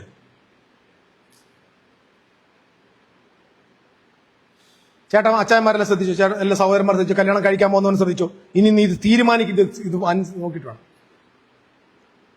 ക്രിസ്തു തന്റെ സഭയെ സ്നേഹിച്ചതുപോലെ ഭർത്താവ് തന്റെ ഭാര്യയെ സ്നേഹിക്കേണ്ടതാകുന്നു. ഒരു വല്ലാത്ത കൊള്ളിയത്. യേശു ക്രിസ്തു സഭയെ സ്നേഹിച്ച പോലെ ഭാര്യയെ സ്നേഹിക്കുന്ന ഒരുത്തനെ ഒന്ന് കാണിച്ചു തരാമോ ഈ ഭൂമിയിൽ? യോശി വിഷമിക്കണ്ട, കഷ്ടപ്പെടണ്ട. നീ അങ്ങനെ ചെയ്യുന്നെന്ന് എനിക്ക് നല്ല പോലെ അറിയാം. ആത്മാവെന്നോട് പറയും. കല്യാണം കഴിക്കാൻ ആഗ്രഹിക്കുന്ന നീ ഉമിനീരിറക്കുന്നത് ഞാൻ കണ്ടു. അങ്ങനൊക്കെ പറ്റുമെങ്കിൽ മാത്രം മതി. അല്ലെങ്കിൽ ഒരു കാര്യം ചെയ്യും, ഒരു കാവ്യ ഉടുപ്പിട്ട് നമുക്ക് എല്ലാവർക്കും കൂടെ എറ്റേണൽ ബാച്ചിലർ സൊസൈറ്റിയിലേക്ക് പോകും. ഭയങ്കര ടഫാ. പക്ഷെ എനിക്ക് സന്തോഷ വാർത്ത പറയാനുണ്ട് കേട്ടോ, എല്ലാവരുടെ ശ്രദ്ധയ്ക്ക്. ഇത് നമ്മുടെ ഉപദേശിമാർ കല്യാണത്തിട്ട് അടിക്കുന്ന സാധനമാണ് എന്ന് പറഞ്ഞാൽ ഇത് വായിക്കുമ്പോ തന്നെ ഉപദേശിക്കറിയാം. അങ്ങാര് വായിക്കുമ്പോ ഇതൊക്കെ നടക്കുന്ന കാര്യമാണോ ദൈവമേ ആമേൻ എന്ന് പറഞ്ഞിട്ടാണ് വായിക്കുന്നത്. എന്നാൽ പൗലോസ് നമ്മളെ രക്ഷിച്ചു. എങ്ങനെന്നറിയോ? ഇത് ഞാൻ ഈ പറഞ്ഞതല്ല, ഞാൻ പറഞ്ഞ അതാണ് സന്തോഷ വാർത്ത. ക്രിസ്തുവിനെയും അവന്റെ സഭയെയും കുറിച്ചാ പറഞ്ഞല്ല, നിന്നെയൊന്നും കുറിച്ച് നിന്നെയൊക്കെ പറഞ്ഞത് നടക്കുന്ന കാര്യമല്ല എന്നാണ്. സന്തോഷമായിട്ടാ നിനക്ക്? ക്രിസ്തുവിനെയും സഭയെ കുറിച്ച്. അപ്പൊ ക്രിസ്തുവിനെ സമയം പുരുഷൻ അപ്പനെ അമ്മയും വിട്ടുപോയി ആരോട് പറ്റിച്ചേരും? പുരുഷനോട് സ്ത്രീയോട് പറ്റി. ഇവർ ചേർന്നാൽ മാത്രമേ എന്താകത്തുള്ളൂ, ഒരു ദേഹമല്ലേ? ചോദ്യം, ഇന്ന് ക്രിസ്തുവിന്റെ സഭ യേശുവിന്റെ ശരീരമാണോ? ഒരു യെസ് ഓർ നോ പറ. നിങ്ങൾ IPCയിലോ ചർച്ച കൂടുതലൊക്കെ ചോദിക്കും, സാർ ഈ സഭ ക്രിസ്തുവിന്റെ ശരീരമാണോ? അത് ആന്ന്. സത്യമായിട്ടും ആണെന്നേ? ഉറപ്പാണോ? ഉറപ്പാ. അപ്പൊ പിന്നെ എന്നാ കല്യാണം നടന്നേ? അത് കല്യാണം നടക്കാൻ പോന്നേ ഉള്ളൂ. അതെപ്പോഴാ? കാന്തം വരുമ്പോ. അപ്പൊ കാന്തം വരുന്നതിന് മുമ്പ് ശരീരം ഒന്നായ? അത് ഞാൻ കാക്ക തൂറി മറ്റല്ല അവന്റെ കൂട്ടാൻ. എടോ, ക്രിസ്തുവിന്റെ ശരീരമാണോ ഇത്? ആണ്. ഒന്നാകണമെങ്കിൽ എന്ത് സംഭവിക്കണം? മാരേജ് നടക്കണ്ടേ? മാരേജ് നടന്നോ? ഇല്ല. മാരേജ് നടന്നാലല്ലേ പിള്ളേരുണ്ടാവത്തുള്ളൂ. അപ്പൊ നമ്മളെല്ലാരും ഇപ്പൊ ആരാണ്? കല്യാണം നടക്കുന്നതിന് മുമ്പ് ഉണ്ടാകുന്ന പിള്ളേർക്ക് എന്താണ് പേര്? കല്യാണം നടക്കുന്നതിന് മുമ്പ് ഉണ്ടാകുന്ന പിള്ളേർക്ക് എന്താണ് പേര്? പറയൂ. ചർച്ച് ഓഫ് ഗോഡിന്റെ ഓവർസിയറും IPCയുടെ നേതാവും ഈ അസംബ്ലീസ് ഓഫ് ഗോഡിന്റെ സൂപ്രണ്ടും എല്ലാ ചേട്ടന്മാരും പറ, കല്യാണം നടക്കുന്നതിന് മുമ്പ് ചെറുക്കനും പെണ്ണും തമ്മിൽ കുഞ്ഞുങ്ങൾ ഉണ്ടായാൽ അതിന്റെ പേരെന്താ? ലീഗൽ ചിൽഡ്രൻ ആണോ ഇല്ലീഗൽ ആണോ? അങ്ങനെ അത് 200 കോടി ക്രിസ്ത്യാനി ഭൂമിയിലുണ്ട്. എങ്ങനെ ഉണ്ടായി ഇതെല്ലാം കൂടെ? അത് കർത്താവിന്റെ കല്യാണം നടന്നില്ല. കർത്താവ് ഇടയ്ക്കിടയ്ക്ക് ഇങ്ങോട്ട് ഇറങ്ങി വന്ന് ഫിയാൻസി അടിച്ചോണ്ട് പോകും. സ്വത്രം കഴിഞ്ഞിടയ്ക്ക് 2 ചേട്ടന്മാരെന്ന് പറയാം ഉണർവുണ്ടാകാൻ പോകുന്നു. ഉണർവ്, അനേക ആത്മാക്കൾ രക്ഷിക്കപ്പെടാൻ പോവാ. ഞാൻ അന്നേരം ചിരിച്ചു. കർത്താവ് വന്നിട്ടില്ല, കല്യാണം നടന്നിട്ടില്ല, പക്ഷെ പിള്ളേർ ജനിക്കുന്നുണ്ട്. സ്വത്രം എനിക്ക് മനസ്സിലാകുന്നുണ്ടോ? ഇല്ലീഗൽ. അപ്പൊ ഇന്ന് കാണുന്ന ക്രിസ്ത്യാനികളെല്ലാം എങ്ങനെ ഉണ്ടായതാ? ജാരസന്തതികളാന്ന്. എന്നെ അടിക്കാൻ വരല്ലേ? സ്വത്രം നമുക്ക് വഴക്കുണ്ടാക്കണ്ട, നമുക്ക് കാര്യം ബോധ്യം അറിയാം. കാരണം മാരേജ് നടന്നത് കൊണ്ടാണ് ക്രിസ്തീയ സഭയിൽ ഇന്ന് ആയിരക്കണക്കിന്, ലക്ഷക്കണക്കിന്, കോടിക്കണക്കിന് മക്കൾ. We are not illegal children, we are the legal children because already marriage happen. We are the body of Christ. Christ is the head of the church. The church is the body of Christ. Amen. Happy ആയോ? അപ്പൊ ഞാൻ പറഞ്ഞല്ലോ, നമ്മുടെ ആര് വന്നേക്കുന്നു? ആരാ വന്നേക്കുന്നത്? മൽക്കിസേദെക്ക്. മൽക്കിസേദെക്കിന്റെ ഈ വരവ് എന്തുവാണ്? ശ്രദ്ധിച്ചോ. ഈ അപ്പവും ഇങ്ങോട്ട് വരുന്ന വരവ് എന്താ? The coming of the Christ in the kingdom. Amen. Oh, മനസ്സിലായില്ല. ദൈവ രാജ്യത്തിൽ വരുമല്ലേ? ആ രാജ്യത്ത് വരുമ്പോ എന്തുണ്ട്? അബ്രഹാമിനോട്, ഇസഹാക്കിനോട്, യാക്കോബിനോടും കൂടെ പന്തിക്കിരിക്കും. അപ്പൊ ഒരു പന്തി ഉണ്ട്. ആ കിങ്ഡം ഓഫ് ഗോഡിനകത്ത് വരുമ്പോ തന്നെ എന്തുണ്ട്? ഒരു പന്തിയുണ്ട്. ആ കിങ്ഡം ഓഫ് ഗോഡിൽ ഭക്ഷിക്കേണ്ട ആഹാരം എന്താണ്? അപ്പവും വീഞ്ഞുമാണ്. ആരുടെ കയ്യിലുണ്ടത്? മൽക്കിസേദെക്കിന്. അപ്പൊ മൽക്കിസേദെക്ക് അബ്രഹാമിനെ എതിരേറ്റ് വരുന്നത്. That is the second coming of Christ. സംഭവിച്ചോ? ശരി. ഇത് സംഭവിച്ചു കഴിഞ്ഞപ്പം ദശാംശമൊക്കെ എടുത്ത് കൈ കൊടുത്തു. നമുക്കിതെല്ലാം അറിയാം. അത് കഴിഞ്ഞിട്ട് 15-ാം അധ്യായത്തിൽ രാത്രി കിടന്നുറങ്ങുക. ആര് കിടന്നുറങ്ങുന്നു? 1-ാം അധ്യായം. ഉറങ്ങിക്കിടക്കുക. അബ്രഹാം ഉറങ്ങുമ്പോൾ ആരാണ് പ്രത്യക്ഷപ്പെട്ടത്? വായിച്ചു നോക്കിയേ. അതിനുശേഷം അബ്രഹാമിന്റെ ദർശനത്തിൽ യഹോവയുടെ അരുളപ്പാടുണ്ടായി. ഇനി ആ മലയാളത്തിൽ എഴുതുന്നത് ഇനി വളരെ ശ്രദ്ധിക്കണം. അബ്രഹാമിന് ആരുടെ അരുളപ്പാടുണ്ടായി? യഹോവയുടെ അരുളപ്പാടുണ്ടായതെന്നാൽ മലയാളത്തിൽ എഴുതിയിരിക്കുന്നത് ദർശനത്തിൽ യഹോവയുടെ അരുളപ്പാടുണ്ടായി. നിങ്ങൾ അതിന് ഇംഗ്ലീഷ് ആരെങ്കിലും ഒന്ന് വായിച്ചു നോക്കിയോ? എടുക്കണ്ട, സമയം കിട്ടുമ്പോൾ പോയി നോക്കിയാൽ മതി. അവിടെ എഴുതി വെച്ചിരിക്കുന്നത് after the word of the Lord came to Abraham in a vision. മലയാളത്തിൽ എഴുതി പറഞ്ഞാൽ ശ്രദ്ധിച്ചു. അനന്തരം യഹോവയുടെ വചനം അബ്രഹാമിന് പ്രത്യക്ഷമായി. അപ്പൊ ആരാണ് അബ്രഹാമിന് വന്ന വചനം? ആരാണ്? കമോൺ. It's very important. ആരാണ് വചനം? ക്രൈസ്റ്റ്. ആദിയിൽ വചനം ഉണ്ടായിരുന്നു. വചനം ദൈവത്തോടു കൂടായിരുന്നു. വചനം. അപ്പൊ അബ്രഹാമിന് ദർശനത്തിൽ വെളിപ്പെട്ടത് എന്താ? ശബ്ദം കേട്ടതല്ല. The word of the Lord came to Abraham in a vision. That word is the Christ. അതിന്റെ അർത്ഥം എന്താ? ഈ 14-ാം അധ്യായത്തിൽ അപ്പവും വീഞ്ഞുമായി എതിരേറ്റ് വന്ന മൽക്കിസേദെക്ക് അത്യുന്നതന്റെ പുരോഹിതൻ ആരാണത്? ക്രൈസ്റ്റിന്റെ മാനിഫെസ്റ്റേഷനാണ്. ആ മാനിഫെസ്റ്റ് ചെയ്ത ആ പുരോഹിതൻ അവന്റെ തനി രൂപത്തിൽ, ഓ മൈ ഗോഡ്, ഇനി അതാണ് തനി രൂപം. എന്താ? പിതാവേ, ലോകസ്ഥാപനത്തിന് മുമ്പ് എനിക്ക് അങ്ങയുടെ അടുക്കലുണ്ട മഹത്വത്തിലേക്ക് എന്നെ കൈക്കൊള്ളണം. എന്താ ലോകസ്ഥാപനത്തിന് മുമ്പുള്ള ക്രിസ്തുവിന്റെ മഹത്വം? ആദിയിൽ വചനം ഉണ്ടായിരുന്നു. വചനം ദൈവത്തോട് കൂടെയായിരുന്നു. വചനം ദൈവമായിരുന്നു. ക്രൈസ്റ്റ് എന്തായിരുന്നു ലോകത്തിന്റെ ആരംഭം മുതൽ? വചനം. അപ്പൊ അബ്രഹാം ഇപ്പൊ കാണുന്ന ദർശനം ഏതാ? ക്രിസ്തുവിന്റെ ഒറിജിനൽ ഭാവം. ഓ, അപ്പൊ ക്രൈസ്റ്റ് വന്നിട്ട് പറയാണ്. എന്താ പറഞ്ഞ? പെട്ടെന്നൊന്ന് വായിച്ചേ മോനെ, പെട്ടെന്ന് വായിച്ചേ. അബ്രഹാമേ, ഭയപ്പെടണ്ട. ഞാൻ നിന്റെ പരിചയം, നിന്റെ അതിമഹത്തായ പ്രതിഫലം. അതിനെക്കുറിച്ച് ഞാൻ എന്തെങ്കിലും പറയണോ? എന്തു എന്റെ അർത്ഥം? ഞാൻ നിന്റെ പരിചയം, അതിമഹത്തായ പ്രതിഫലം എന്ന വാക്കിന്റെ അർത്ഥം എന്താ? എല്ലാവരും വചനം വായിക്കുന്നവരല്ലേ എന്ന് പറഞ്ഞ്. പക്ഷെ ഞാനിത് എപ്പോഴൊക്കെയോ പറഞ്ഞിട്ടുണ്ടെന്ന് തോന്നുന്നു. ഞാൻ നിന്റെ പരിചയം, അതിമഹത്തായ പ്രതിഫലം.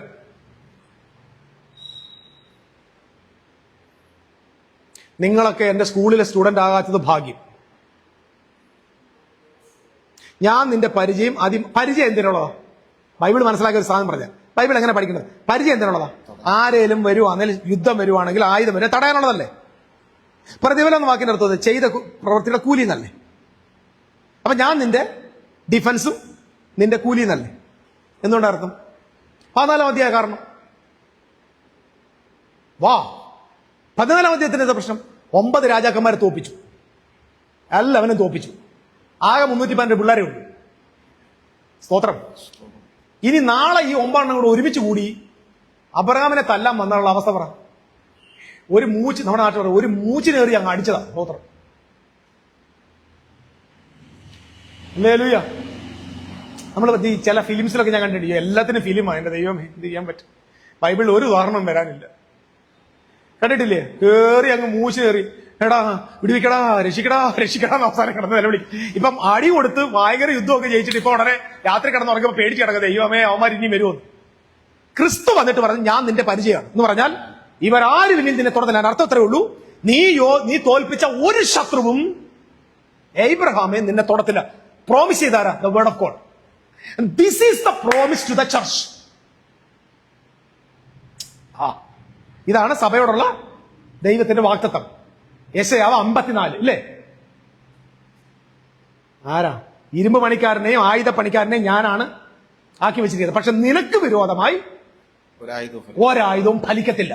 അതിന്റെ മറ്റൊരു വേർഷനാണ് ഞാൻ നിന്റെ പരിചയമാണ്. ആഹാ എന്ന് പറഞ്ഞാൽ സന്തോഷത്തോടെ വാർത്ത പറയുമ്പോ ഇതുവരെ നടന്ന യുദ്ധം ഇനി പുതിയ ഇസ്രായേലിന് എന്തില്ല? കമോ യുദ്ധമില്ല. പുതിയ ഇസ്രായേലിന് പ്രവാസമില്ല. സന്തോഷ വാർത്ത കേൾക്കും. പഴയ ഇസ്രായേലിനെ അടിമത്തത്തിലേക്ക് പോകുന്നു, ന്യായവിധിയിലേക്ക് പോകുന്നു, പ്രതിസന്ധിയിലേക്ക് പോകുന്നു, തോൽവിയിലേക്ക് പോകുന്നു. സ്തോത്രം.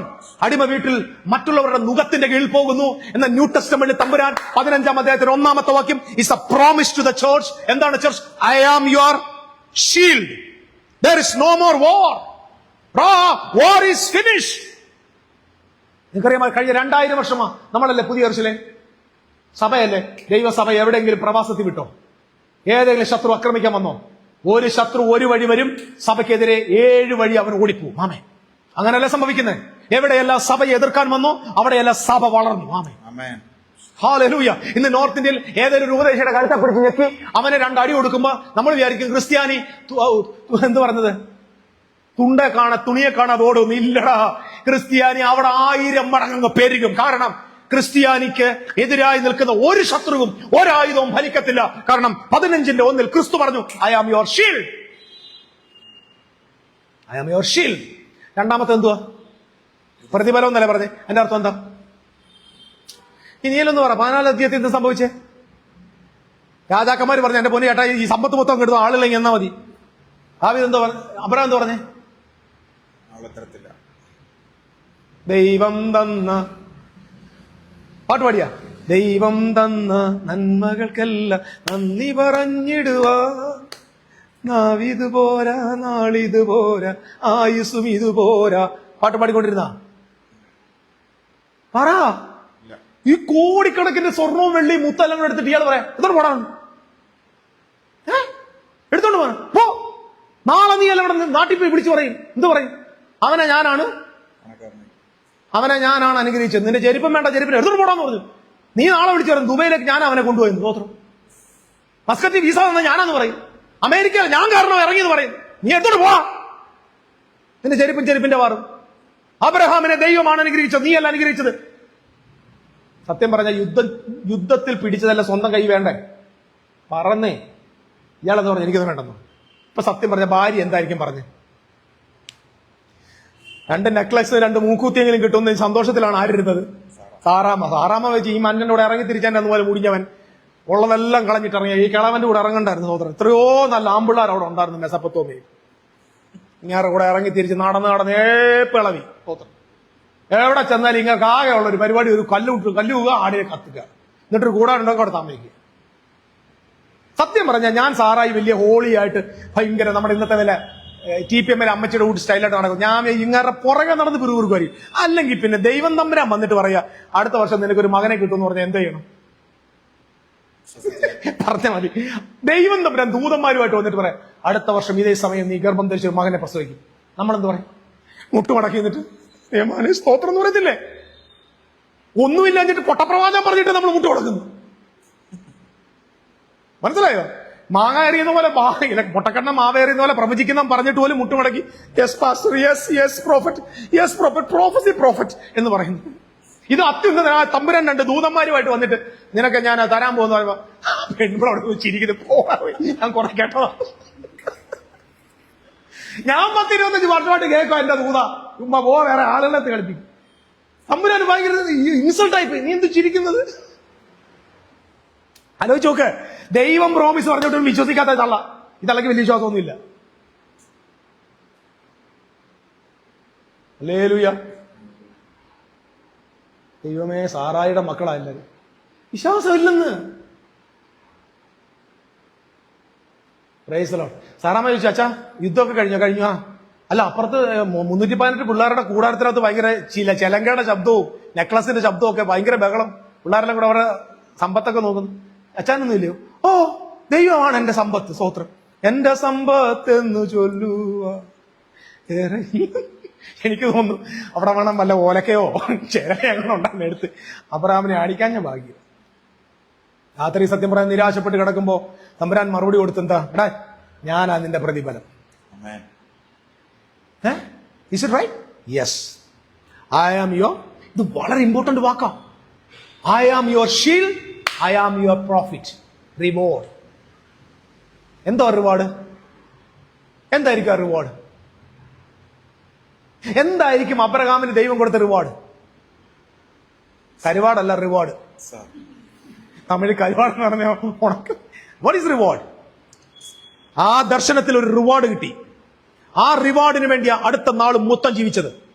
ആ റിവാർഡിനെ കുറിച്ച് പഴയ നിയമത്തിൽ എഴുതിയിട്ടില്ല. പുതിയ നിയമത്തിൽ ആത്മാവിൽ പൗലോസ് എഴുതി വെച്ചു. എബ്രായ ലേഖനം 11-ാം അധ്യായം. അബ്രഹാം ഇസ്ഹാക്കിനോടും യാക്കോബിനോടും കൂടെ കൂടാരത്തിൽ പാർത്തുകൊണ്ട് ദൈവം കൈപ്പണിയാ നിർമ്മിച്ചതും പറഞ്ഞ് അടിസ്ഥാനമിട്ടതുമായ നഗരത്തിനായി കാത്തിരുന്നു. The new Jerusalem was the reward. അതാണ് അവിടെ കിട്ടിയ റിവാർഡ്. ആമേൻ പറ. ഹല്ലേലൂയ. നാടല്ല, ദേശമല്ല, യൂഫ്രട്ടീസ് നദി മുതൽ മെഡിറ്ററേനിയൻ സീ വരെ കിടക്കുന്ന ലാൻഡ് അല്ല, new Jerusalem. That is the reward. Bus he was seeking for the new covenant. പഴയ നിയമത്തിൽ എത്രയോ നൂറ്റാണ്ടുകൾക്ക് പുറകിൽ ഒരു പ്രായമുള്ള അപ്പച്ചൻ ഒരു ലാൻഡ് മൊത്തം കൊടുത്തിട്ട്, I don't care about this land, I'm waiting for the new Jerusalem. That is, നിങ്ങൾക്കറിയോ പ്രിയപ്പെട്ടവരെ, നമുക്ക് 5 സെന്റ് ഉണ്ടെങ്കിൽ അതിനെ പിടിച്ചുകൊണ്ടിരിക്കുന്ന നമ്മള്, സ്തോത്രം. എനിക്ക് അതുമില്ല. കഴിഞ്ഞ ദിവസം കാണാം, ഒരാൾ ഞങ്ങളുടെ അവിടെ വന്ന് ഈ പഞ്ചായത്തിൽ നിന്ന് വന്നു, എന്നോട് ചോദിച്ചു എത്ര വസ്തുണ്ട്. ഞാൻ പറഞ്ഞത് ഒന്നുമില്ല. വീടുണ്ടോ? ഇല്ല. കാറുണ്ടോ? ഇല്ല. സ്കൂട്ടർ ഉണ്ടോ? ഇല്ല. ഞാൻ പറഞ്ഞു പുള്ളിയുടെ ഒന്നുമില്ലേ? ഞാൻ തന്നെ പുള്ളി പറഞ്ഞു, ഞാൻ തന്നെ ഉണ്ടോന്ന് എനിക്ക് തന്നെ അറിയത്തില്ല. നിനക്കൊരു ജോലിയും വേലയൊന്നുമില്ല. ഞാൻ പറഞ്ഞില്ല. പുള്ളി വിചാരിച്ച് കളിയാക്കുമെന്ന്. എന്നിട്ടാണ് അമ്മ ഇറങ്ങി വന്ന്, ഇയാൾ എവിടത്തെയാന്ന് ചോദിച്ചു എന്നോട്. അത് എന്റെ ഇവിടുത്തെ മൂത്ത മോനാന്ന് പറഞ്ഞു. ഇയാൾക്കൊന്നുമില്ലെന്ന് പറഞ്ഞു. ഒന്നുമില്ല എന്റെ പൊന്നെ, ഞാൻ എല്ലാം പറയുന്നു. സത്യം പറഞ്ഞ എന്റെ കൂടെ ഇറങ്ങിയ കാവർക്കികളെല്ലാം കൂടെ ഇഷ്ടംപോലെ കോടിയുണ്ടാക്കി.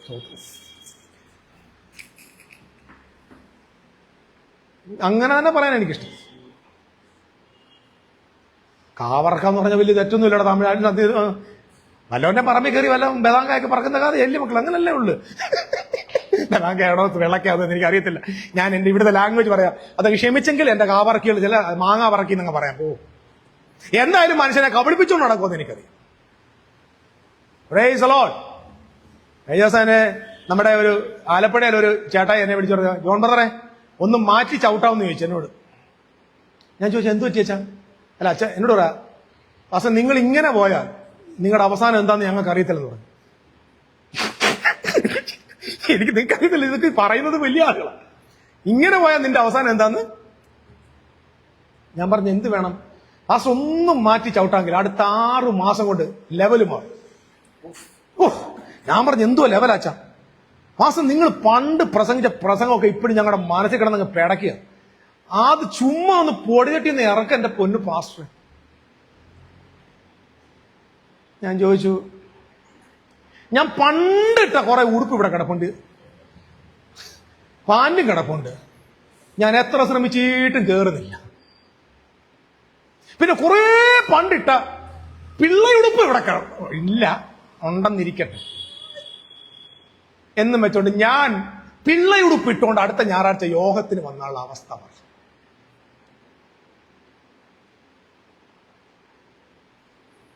ദോറാ നിൽക്കുന്ന പറയും. എന്റെ പൊന്നു ചേട്ടായി, നമ്മൾ വളരുന്നതിനനുസരിച്ച് എന്ത് വേണം? ആരാധിക്കുമ്പോൾ വിടുതൽ. കേൾക്കാൻ രസമുള്ള പാട്ടില്ലേ? ആരാധിക്കുമ്പോൾ സൗഖ്യം. ഷുഗർ മാറിയിട്ടില്ല.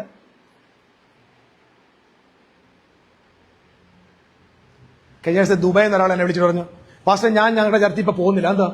ഒരു വാക്ക് സംസാരിക്കാൻ വിശ്വാസികൾ സമ്മതിക്കുന്നില്ല. ഞാൻ പറഞ്ഞു അതും തെറ്റി, എന്തോ പറഞ്ഞാലും കൈയടിക്കുമെന്ന്. ഞാൻ പറഞ്ഞു പേടിച്ച് കൈയടിക്കുന്നേ. എന്താ വെച്ചാൽ പറഞ്ഞു, നിനക്ക് വിരോധമായി നിൽക്കുന്ന ശത്രുവിനെ ഈ നിമിഷം നീ ആരാധിക്കുന്ന നിമിഷം ദൈവം തകർക്കാൻ പോവാ. പാവം നേഴ്സ് പെണ്ണുങ്ങളെല്ലാം കൂടെ എന്ത് ചെയ്യാ? സത്യം പറയാം, എന്തെന്നറിയുമോ? ഈ ഇരിക്കുന്ന സ്ഥലം ദുബൈയും മറ്റു രാജ്യങ്ങളാണ്. അറബിയുടെ തല എന്നാ തിരിയുന്നതെന്ന് ആർക്കും അറിയത്തില്ല. നിയമം എന്നാ മാറുന്നതെന്ന് അറിയത്തില്ല. നിയമം വല്ലതും മാറിക്കഴിഞ്ഞാൽ ജോലി പോകുമെന്ന് അറിയത്തില്ല. പിള്ളേരെ പഠിപ്പിക്കണം, അച്ചായനും ജോലിയില്ല, പിള്ളേരുടെ കടം, വീട് പണിഞ്ഞാന്റെ കടം, ഇതെല്ലാം കൂടെ ഈ പാവപ്പെട്ട സഹോദരിമാരുടെ തലയിലായിരിക്കുന്നത്. നിന്റെ ശത്രു തകരുമെന്ന് പറഞ്ഞാൽ ഇവർ കൈ അടിച്ച് പൊട്ടിച്ചായാലും ആ ശത്രുവിനെ തകരും. ഞാൻ കണ്ടൊരു കാര്യം, നിങ്ങൾ ഇഷ്ടപ്പെട്ടാലില്ല ഒരു കാര്യം പറയാം. ഇന്ന് നടക്കുന്ന മിക്ക ആരാധനയും പേടിച്ചുള്ള ആരാധന. ആരാധിക്കുമ്പോ വിടുതലുണ്ടെന്നൊരു ഒരു വാക്യം കാണിച്ചാലോ? എന്റെ ബൈബിള് ഇനി ഇത് പിന്നെ ഞാൻ എഴുതിയെന്ന് വിചാരിക്കണ്ട, നിങ്ങളുടെ ബൈബിളിനകത്താണ് ഉണ്ടെന്നു. ആരാധിക്കുമ്പോ വിടുതലുണ്ടോ? എന്താ പിന്നെ ബ്രദറെ, ആരാധിക്കുമ്പോ വിടുതലുണ്ടോ? എന്താ പറയാനാ ഭാഷ? ആരാധിച്ചിട്ട് പോയി കഴിയുമ്പോഴാ ജലദോഷം ഉണ്ടോ? അത് പോകാൻ കൊണ്ട് ആരാധിക്കുമ്പോ വിടുതൽ. എന്ത് പഠിപ്പിച്ചെന്നറിയാമോ? നിങ്ങളൊന്ന് ആലോചിച്ച് നോക്കി. ആരാധിക്കുമ്പോ ദൈവത്തോടാ, പ്രപഞ്ചം മുഴുവൻ ഉണ്ടകടോ മൊത്തം സൃഷ്ടിച്ച ദൈവത്തിന്റെ വന്നു.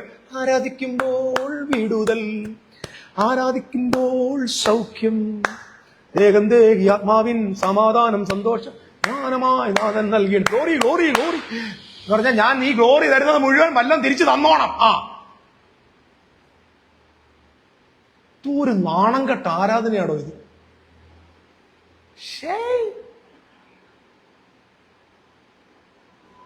മോദിജി കീ ജയ്. 5 രൂപ തരുവോ? മോദിജി എനിക്ക് 10 രൂപ തരാൻ പോവാ. അല്ലേ ലൂയ മോദിജി. 10 രൂപയ്ക്ക് വേണ്ടി. ഇതിനകത്ത് ഒരൊറ്റ ഒരെണ്ണം ദൈവത്തെ ആരാധിക്കുന്ന കാര്യം നേടാനല്ല. നോ, അത് ഭയങ്കര ഷെയ്മാണ്. പഴയ നിയമത്തിൽ ഒരാൾ പോലും ദൈവത്തെ ആരാധിച്ചത് ഭൗതികം നേടാനല്ല. അവരാരാധിച്ചത് മുഴുവൻ ദൈവം അവർക്ക് നൽകിയ നന്മയുടെ സന്തോഷമാണ്.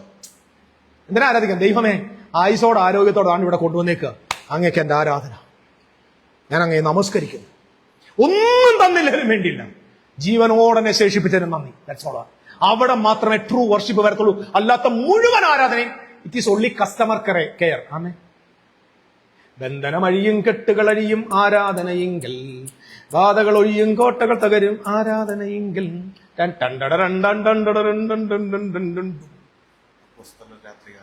അപ്പോസ്തലർ രാത്രികാലെ ആരാധിച്ചപ്പോൾ ചങ്ങല പൊട്ടി ബന്ധിതരെല്ലാം. ഇത് ആരടാവ് എഴുതി വെച്ചേക്കുന്ന ഈ പാട്ടൊക്കെ?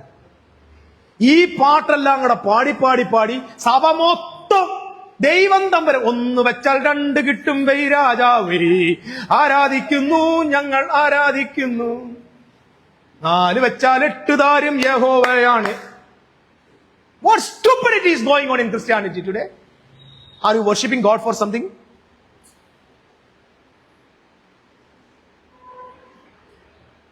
ആണോ?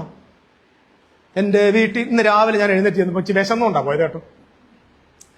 അപ്പൊ ഞാൻ പാരടി പാട്ട് പാടിക്കൊണ്ടാ വീട്ടിൽ ഇറങ്ങിച്ചില്ല. അപ്പൊ അമ്മ അവിടെയൊക്കെ രാവിലെ എന്തോ അടുക്കള പണി ചെയ്തോണ്ടിരിക്കുമ്പോ ഞാൻ എന്റെ വീട്ടിൽ ആഹാരം കുറയുകില്ല, കാരണം വീട്ടിൽ എല്ലാവർക്കും ഷുഗറാണല്ലോ.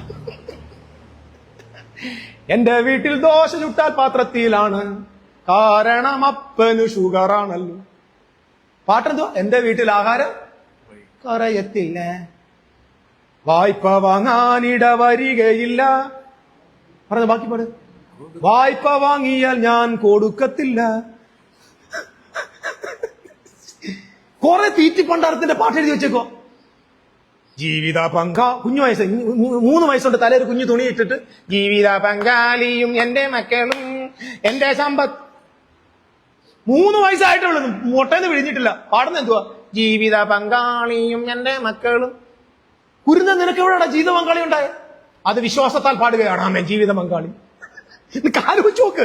നമ്മുടെ മലയാള പാട്ട് എടുത്തു കഴിഞ്ഞാൽ ബുദ്ധിയുള്ളവൻ കുറച്ചേരം നീ മിണ്ടാതിരിക്കും. This is not worship. എന്റെ പ്രിയപ്പെട്ടവരെ, എല്ലാം അങ്ങ് മറന്നേരും. ആയുസുണ്ടല്ലോ, ശ്വാസം ഉണ്ടല്ലോ. വീട്ടിൽ ചെന്നിട്ട് ആ മുറിക്കകത്തോട്ട് പോയി എവിടെങ്കിലും ഒരു കോണിൽ നിന്ന് ആ മുട്ടൊന്ന് മടക്കി തല അങ്ങോട്ട് കുമ്പിട്ട്, എന്റെ പൊന്നപ്പ, എനിക്ക് ആരാധിക്കാൻ അറിയത്തില്ല, ഞാൻ എന്റെ ഹൃദയത്തെ പൂർണ്ണമായി നിങ്ങളുടെ കയ്യിലോട്ട് തരിക, കുമ്പിട്ട് ഒരു നമസ്കാരം ചെയ്യും. ഞാൻ ഇന്ന് കഴിഞ്ഞ ദിവസം തമാശ പറഞ്ഞു, ഞാൻ കഴിഞ്ഞ ദിവസം കൊല്ലത്ത് പോയിട്ട് തിരിച്ചു വന്നപ്പോൾ ഒരു ചേട്ടൻ ഒരു വിഗ്രഹത്തിന്റെ മുമ്പിൽ, ഞാൻ സത്യം പറഞ്ഞാലും അവിടെ നിന്നിട്ട് അയാളുടെ മനസ്സിൽ എന്തോ പോകുന്നു എനിക്കറിയത്തില്ല, പക്ഷെ ഇങ്ങനെ കൈ ഇട്ട് തൊഴുതിട്ട് ഇങ്ങനെ വണങ്ങുക, 3-4 പ്രാവശ്യം വണങ്ങുന്നു. കുറെ സ്ഥലത്ത് അവിടെ നിന്ന് വണങ്ങുന്നു. സത്യം പറഞ്ഞ ഞാൻ മനസ്സിലാക്കി, ദിസ് ഈസ് വർഷിപ്പ്. നമ്മളോ ദേവിയെ എന്റെ കല്യാണം നടത്തി തരണേ ദേവി, അങ്ങനാണോ? ആലോചിച്ച് നോക്ക്. ആ മനുഷ്യൻ അവിടെ വന്നിട്ട് ആ ഒരു വിഗ്രഹത്തിന് മുമ്പിൽ തൊഴുകയോടെ നിന്നിട്ട് എന്ത് ചെയ്യാം?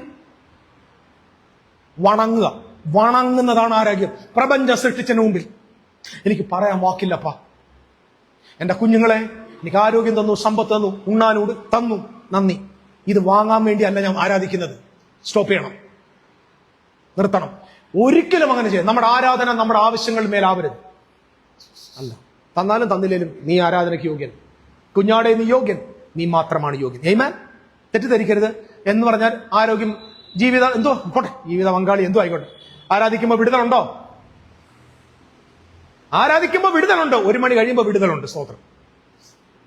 പാസ്റ്റർ സഭ എന്ത് ചെയ്യും? പാസ്റ്റർ പിതാവിന്റെ സ്നേഹവും പുത്രന് കൃപയും പരിശുദ്ധമായ റൂഹായുടെ ആശ്വാസം ഉണ്ടാകട്ടെ എന്ന് പറയുമ്പോൾ നിങ്ങൾക്ക് വിടുതലായി. അതുവരെ നിങ്ങൾ ഇവിടെ ഇരുന്നോണം. ഞാൻ നിങ്ങളെ വിടിവിക്കേണ്ട സമയമായി. പെട്ടെന്ന് അങ്ങോട്ട് പോവാം. ഓക്കെ മോനെ, ഒന്ന് പെട്ടെന്ന് എടുത്ത്, ഞാൻ ആ 4 കീറി കളഞ്ഞിട്ട് പോണം. 15-ാം അധ്യായത്തിലേക്ക് പോവാ, ലാസ്റ്റ് പോ. അതിന്റെ 9-ാമത്തെ വാക്യം എടുത്തേ. അവൻ അവനോട്, നീ 3 വയസ്സുള്ള ഒരു പശുക്കിടാവിനെയും 3 വയസ്സുള്ള ഒരു കോലാടിനെയും 3 വയസ്സുള്ള ഒരു ആട്ടുകൊറ്റനെയും ഒരു കുറുംപ്രാവിനെയും ഒരു പ്രാവിൻ കുഞ്ഞിനെയും കൊണ്ടുവരിക. കൊണ്ട് നോക്കിയേ, എല്ലാരും നോക്കിയേ. 3 വയസ്സുള്ള ഒരു ആട്ടുകൊറ്റനെയും പശുക്കിടാവിനെയും 3 വയസ്സുള്ള നോക്കിയേ 3 വയസ്സുള്ള ഒരു കോലാട്ടുകൊറ്റനെയും 3 വയസ്സുള്ള ഒരു ആട്ടുകൊറ്റനെയും, അടുത്തത് ഒരു കുറുപ്രാവിനെയും ഒരു പ്രാവിൻ കുഞ്ഞിനെയും. എന്തോന്ന്, എത്ര എണ്ണം ഉണ്ട് നോക്കിയേ? പറഞ്ഞ 5 എത്ര ഉണ്ട്? ഹെയ്ഫർ. ഞാൻ പെട്ടെന്ന് പോവാം. ഞാൻ നിങ്ങൾക്ക് വേണ്ടി ഒരു 7-8 പേജിനകത്ത് എല്ലാം കൂടെ എഴുതി. എന്റെ കഷ്ടം, ഞാൻ നോക്കട്ടെ. ഹെയ്ഫർ എന്ന് പറഞ്ഞാൽ പശുക്കിടാവ്. എന്താ പശുക്കിടാവെന്നല്ലേ? ഹെയ്ഫർ പശുക്കിടാവ്. കോലാട്ടുകൊറ്റൻ ആട്ടുകൊറ്റനാന്നു. രണ്ടാമത്തെ എന്തുവാ? കോലാട്. മൂന്നാമത്തത് ആട്ടുകൊറ്റൻ, കുറുപ്രാവ്, പ്രാവിൻ കുഞ്ഞ്. എപ്പോഴും ശ്രദ്ധിച്ചാൽ old covenant. Listen, this is very important. This is A covenant. അവിടെ എന്താ കവനന്റ് എന്നറിയാം? ഞാൻ സിമ്പിൾ ആയിട്ട് പറയാം. ഇതിനെ പിളർത്തി വെച്ച്, അർമേനിയ അവരുടെ നാട്ടിലുള്ള കവനന്റ് എന്ന് പറഞ്ഞാൽ ഈ മൃഗത്തെ എന്ത് ചെയ്യും? പിളർത്തി വെച്ചിട്ട്, ഞാൻ അതിലേക്ക് പോകുന്നില്ല, പിളർത്തി വെച്ചിട്ട് 2 പിളർത്തി വെച്ച് അതിന്റെ നടുവിലൂടെ എന്ത് നടക്കും? 2 പാർട്ടികൾ നടക്കും. അതായത് ഞാനും ഇപ്പൊ ബ്രദറും തമ്മിൽ ഉടമ്പടിയെങ്കിൽ ഞങ്ങൾ തമ്മിൽ എന്ത് ചെയ്യും? വലിയ ആളും ചെറിയ ആളും തമ്മിൽ ഉടമ്പടി. എന്തിനാ ഉടമ്പടി ചെയ്തേ? വളരെ ഇമ്പോർട്ടന്റ് കേട്ടോ, വെരി വെരി ഇമ്പോർട്ടന്റ്. അരമണിക്കൂർ 15 മിനിറ്റ്. എന്ത് ഉടമ്പടി ചെയ്ത്? എന്തിനാ ഉടമ്പടി എന്നറിയോ? ഈ ലാൻഡ് നിനക്ക് നിന്റെ സന്തതിക്ക് ശാശ്വതാവകാശം തരുമെന്ന് പറഞ്ഞു. പറ, തലയാട്ട്. യെസ്. വിശ്വസിച്ചോ? സംശയമുണ്ടോ? ഇല്ല. ഈ ലാൻഡ് നിനക്ക് തരുമെന്ന് ഒരു സംശയമില്ല പുള്ളിക്ക്. പക്ഷെ ഇദ്ദേഹത്തോട് തമ്പുരാൻ പറഞ്ഞൊരു കാര്യം ചെയ്യും, നിനക്ക് ഞാൻ ഒരു മകനെ തരും. പുള്ളിക്ക് എന്ത് ചെയ്യാ? വിശ്വാസമില്ല. അപ്പൊ പുള്ളി പറയാം, ദൈവമേ മകനെയൊക്കെ തരും നോക്കാം, എനിക്ക് ആപ്പാട് ഇവിടെ ആരുണ്ട്? ഏലിയാസറുണ്ട്, ഏലിയാസർ മതി. അല്ലെങ്കിൽ പിന്നെ എനിക്ക് കഴിവുണ്ട്, ഹാഗറിനെ കിട്ടാമെങ്കിൽ അതിലൂടെ ഒരു മകൻ ജനിപ്പിക്കാനുള്ള കപ്പാസിറ്റി എനിക്കുണ്ട്. I have enough power to do. എനിക്കൊരു മകനെ ജനിപ്പിക്കാനുള്ള കഴിവുണ്ട്. ഓൾറെഡി എന്റെ കയ്യിൽ ഏലിയാസറുണ്ട്. എനിക്ക് മകനില്ല, കാരണം മകനെ ലഭിക്കുന്നുള്ള വിശ്വാസമില്ല. കാരണം തന്റെ ഭാര്യ ആയിരിക്കുന്നത് സാറായി ആരാണ്? Problem is not from Abraham, problem is from Sarai. It's very very important. ഞാൻ അതിലേക്ക് ഡീപ്പായിട്ട് പോയി കഴിഞ്ഞാൽ it is too much. Abraham has the ability, പക്ഷെ സാറായിക്ക് എന്തില്ല? മക്കളെ ജനിപ്പിക്കാനുള്ള കഴിവില്ല. അപ്പൊ ആ സോഴ്സിലൂടെ എന്ത് വരത്തില്ല? ഒരു ശിശു വരത്തില്ല. അപ്പൊ സർവശക്തൻ പറഞ്ഞ ഒരു കാര്യം, നിനക്ക് മക്കൾ ജനിക്കും എന്നുള്ളതിന് വിശ്വാസക്കുറവുണ്ടല്ലേ? മകൻ ജനിക്കുമെന്ന് വിശ്വാസമില്ലാത്തത് കൊണ്ട് ഒരു കാര്യം ചെയ്യും, നമ്മൾ തമ്മിൽ എന്ത് ചെയ്യാം? അപ്പൊ ഈ covenant is for the assurance of the promise of the son. എന്നോട് പറയാം, എന്തിനു വേണ്ടിയാണ്? നിനക്ക് ഞാൻ മകനെ തരുമെന്ന് ഞാൻ ഈ ഉടമ്പടിയിലൂടെ സ്ഥിരീകരിക്കും. ഓ കമാൺ. അതായത് ഈ ഉടമ്പടി ആര് വെളിപ്പെടും എന്നതിന് ഉറപ്പാ. സൺ ലാൻഡ് അല്ല. പ്രോമിസൺ, വാക്തത്ത പുത്രൻ വരും. പ്രോമിസൺ വരാൻ പോകും. പക്ഷെ നീ എന്ത് ചെയ്യണം? 5 ക്രീച്ചേഴ്സിനെ എടുക്കണം. Take 5 creatures. Heifer, goat, ram, turtle dove and pigeon. കുറുപ്രാവ്, പ്രാവും കുഞ്ഞ്, പശുക്കിടാവ്, ആട്ടുകൊറ്റൻ, കോളാട്ടുകൊറ്റൻ and I just want to say, ഞാൻ വേഗം പറയാൻ പോവാ. When you go to read Daniel chapter 2 and 7, there you can see 5 kingdoms. നമ്മൾ കഴിഞ്ഞ ചോദ്യം 5 kingdoms. Babylon, Media Persia, Greek, Rome, പിന്നെ അവസാനം നിൽക്കുന്നത് കളിമണ്ണും ഇരുമ്പും കൂടെ ചേർന്ന Rome plus Jewish ruling authorities. ഈ കാലിലെ 10 ഇരുമ്പും കളിമണ്ണും ആരാന്നറിയാമോ? നമ്മൾ അപ്പുറത്തെ പള്ളി പോയി ചോദിച്ചാൽ പറയും അത് യൂറോപ്യൻ യൂണിയൻ ആണ്, യുണൈറ്റഡ് കിങ്ഡം എന്നൊക്കെ പറയും. ഒന്നുമല്ല. ഇരുമ്പെന്ന് പറയുന്നത് റോം ആണെങ്കിൽ റോമും ഹെറോദിയൻസും കൂടെ ചേരുന്നതാണ് കാൽപാദം. ഓക്കെ. അപ്പൊ ക്രൈസ്റ്റിന്റെ സെക്കൻഡ് കമ്മിങ് എപ്പോഴാണ് സംഭവിച്ചത്? കൈതൊടാത്ത കല്ല് എവിടെ വന്നടിച്ചത്? തൊടയിലല്ല, കാൽപാദത്തിലാണ്. അപ്പൊ റോമും യഹൂദന്മാരായ ഹെറോദിയൻസും കൂടെ ഭരിക്കുന്ന സമയത്താണ് കല്ല് വന്നത്. അതെന്ന് വന്നു? AD 70 വന്നു. ഇനി കല്ലിന് വരാൻ പറ്റില്ല, കാരണം ഇന്ന് ആ കാൽ അവിടെ ഇല്ല. സ്വോത്രം. ഇനി വന്നാലും പൊടിക്കാനുള്ള ബിംബം ഇല്ല. ബിംബത്തെ പൊടിച്ചു കളഞ്ഞു. ഇനി പുതിയ ബിംബം ഉണ്ടാക്കണം. ആമേ. കല്ല് വരണമെങ്കിൽ. കല്ല് ഓൾറെഡി വന്നു കഴിഞ്ഞു. അപ്പൊ എത്ര കിങ്ഡം ഉണ്ട്? 5 കിങ്ഡം. ഒന്ന് മറക്കല്ലേ, ഒന്നുകൂടെ പറയാം. ശരിക്കും ഇമ്പോർട്ടന്റ്. Babylon, Media Persia. യോ ദൈവമേ, എന്തായാലും വിടുതലിന്റെ യോഗം പറ പാസ്റ്റേ. എന്റെ പൊന്നെ, ഇതെല്ലാം നിങ്ങൾ വിടുവിക്കപ്പെട്ടതിന്റെ മെസ്സേജാ. Media Persia, Greek, Roma and mixed weak ആയിട്ടുള്ള ഏറ്റവും ബലഹീനമായ ഒരു സാമ്രാജ്യം. ഇനി നമ്മൾ ഇതെന്തുവാണെന്നൊന്ന് ജസ്റ്റ് നോക്കാൻ പോകും. ഞാൻ ഈ കാര്യങ്ങളെല്ലാം നമ്മൾ ഇവിടെ ഉണ്ട്. ഡാനിയൽ ചാപ്റ്റർ 2 ഡാനിയൽ 7 ഉണ്ട്. ഓക്കെ. മുമ്പോട്ട് പോകുമ്പോൾ ഇനി ഇത് ഈ ഹെയ്ഫർ ബാബിലോണിനെ കാണിക്കുന്നു. ഹെയ്ഫർ ബാബിലോണിനെ കാണിക്കുന്നു. ഒരു വാക്യം ഒന്ന് വായിക്കണം. ഈ ഹെയ്ഫർ എന്തിനെ കാണിക്കുന്ന അറിയുമോ? പശുക്കിടാവ്.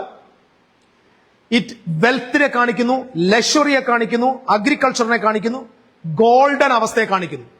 നമുക്ക് ഇന്നും അറിയാം, ഇന്ത്യയിൽ അറിയാം, പശു എന്ന് പറയുന്നത് വല്ലാത്ത സംഭവം തന്നെ ഇല്ലേ? അപ്പൊ പശു എന്ന സാധനം എവിടുന്നാ വന്നതെന്നറിയാമോ? സ്വരം ബാബിലോൺ.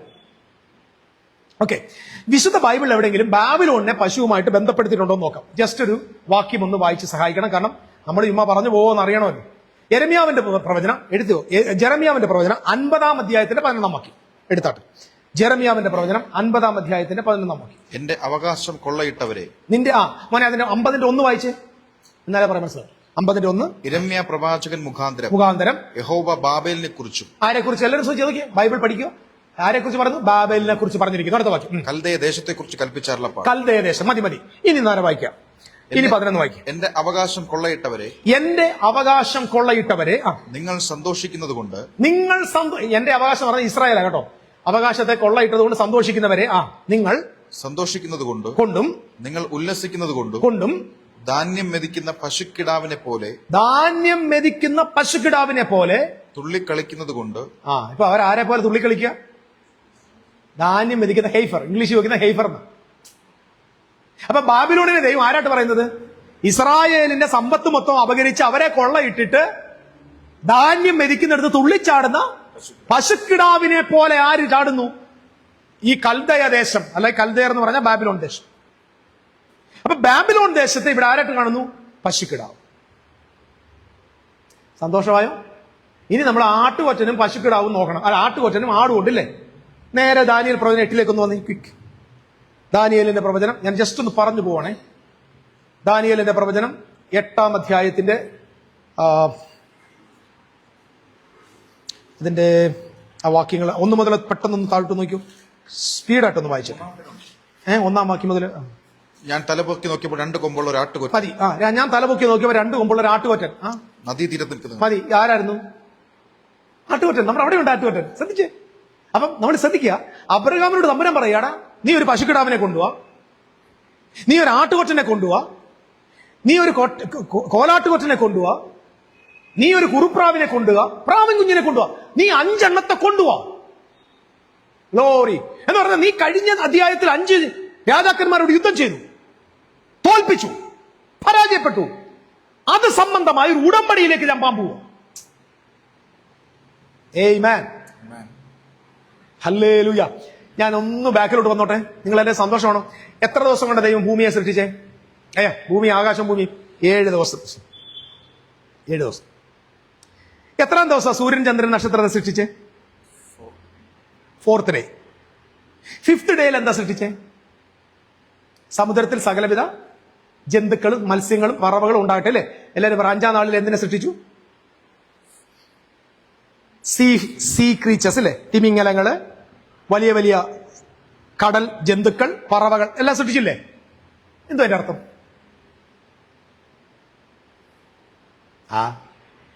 സൂര്യനെ സൃഷ്ടിച്ചു കഴിഞ്ഞപ്പോ തമ്മിലാണ് സമയം കിട്ടി, അപ്പം പോയി കുറെ മീനെ സൃഷ്ടിച്ചു എന്ന് പറഞ്ഞാൽ സൂര്യ വെളിച്ചത്തിൽ പോയി വല്ല ചൂടായിട്ട് തിന്നിട്ട് അങ്ങനെയാണ്. എന്തോ അതിന്റെ അർത്ഥം? ഈ സൂര്യൻ, ചന്ദ്രൻ, നക്ഷത്രം ആരാണ്? ഇസ്രായേലാ. അടുത്ത ദിവസം എന്തിനാ കാണിക്കുന്നത്? നെക്സ്റ്റ് ഡേ സമുദ്രം.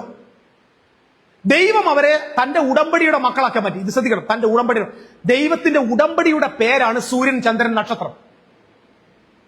അപ്പാ കർത്താവ് യേശു ക്രിസ്തുവിന്റെ വരവെങ്കിൽ എന്ത് സംഭവിക്കും? സൂര്യൻ ഇരുണ്ടു പോകും, ചന്ദ്രൻ രക്തതുല്യം, നക്ഷത്രങ്ങൾ സ്വർഗത്തിൽ എവിടുന്ന് വീഴും? ആകാശത്ത് നിന്ന് വീഴുവോ? ഭൂമിയുടെ ഏറ്റവും അടുത്തിരിക്കുന്ന നക്ഷത്രത്തിന് എത്ര ദൂരമുണ്ട്?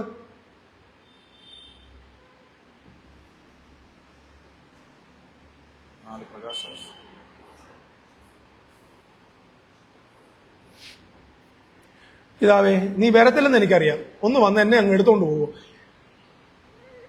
ആർക്കറിയാല്ലേ? 4.5 പ്രകാശ വർഷമാണ് ഭൂമിയോട് ഏറ്റവും അടുത്ത് നിൽക്കുന്ന നക്ഷത്രത്തിന്റെ ദൂരം. ഇല്ലേ മോളെ? 4.5 സെഞ്ചുറി. എന്തൊരു സെഞ്ചുറിയാ? ആൽഫ സെഞ്ചുറി എന്ന പേര്.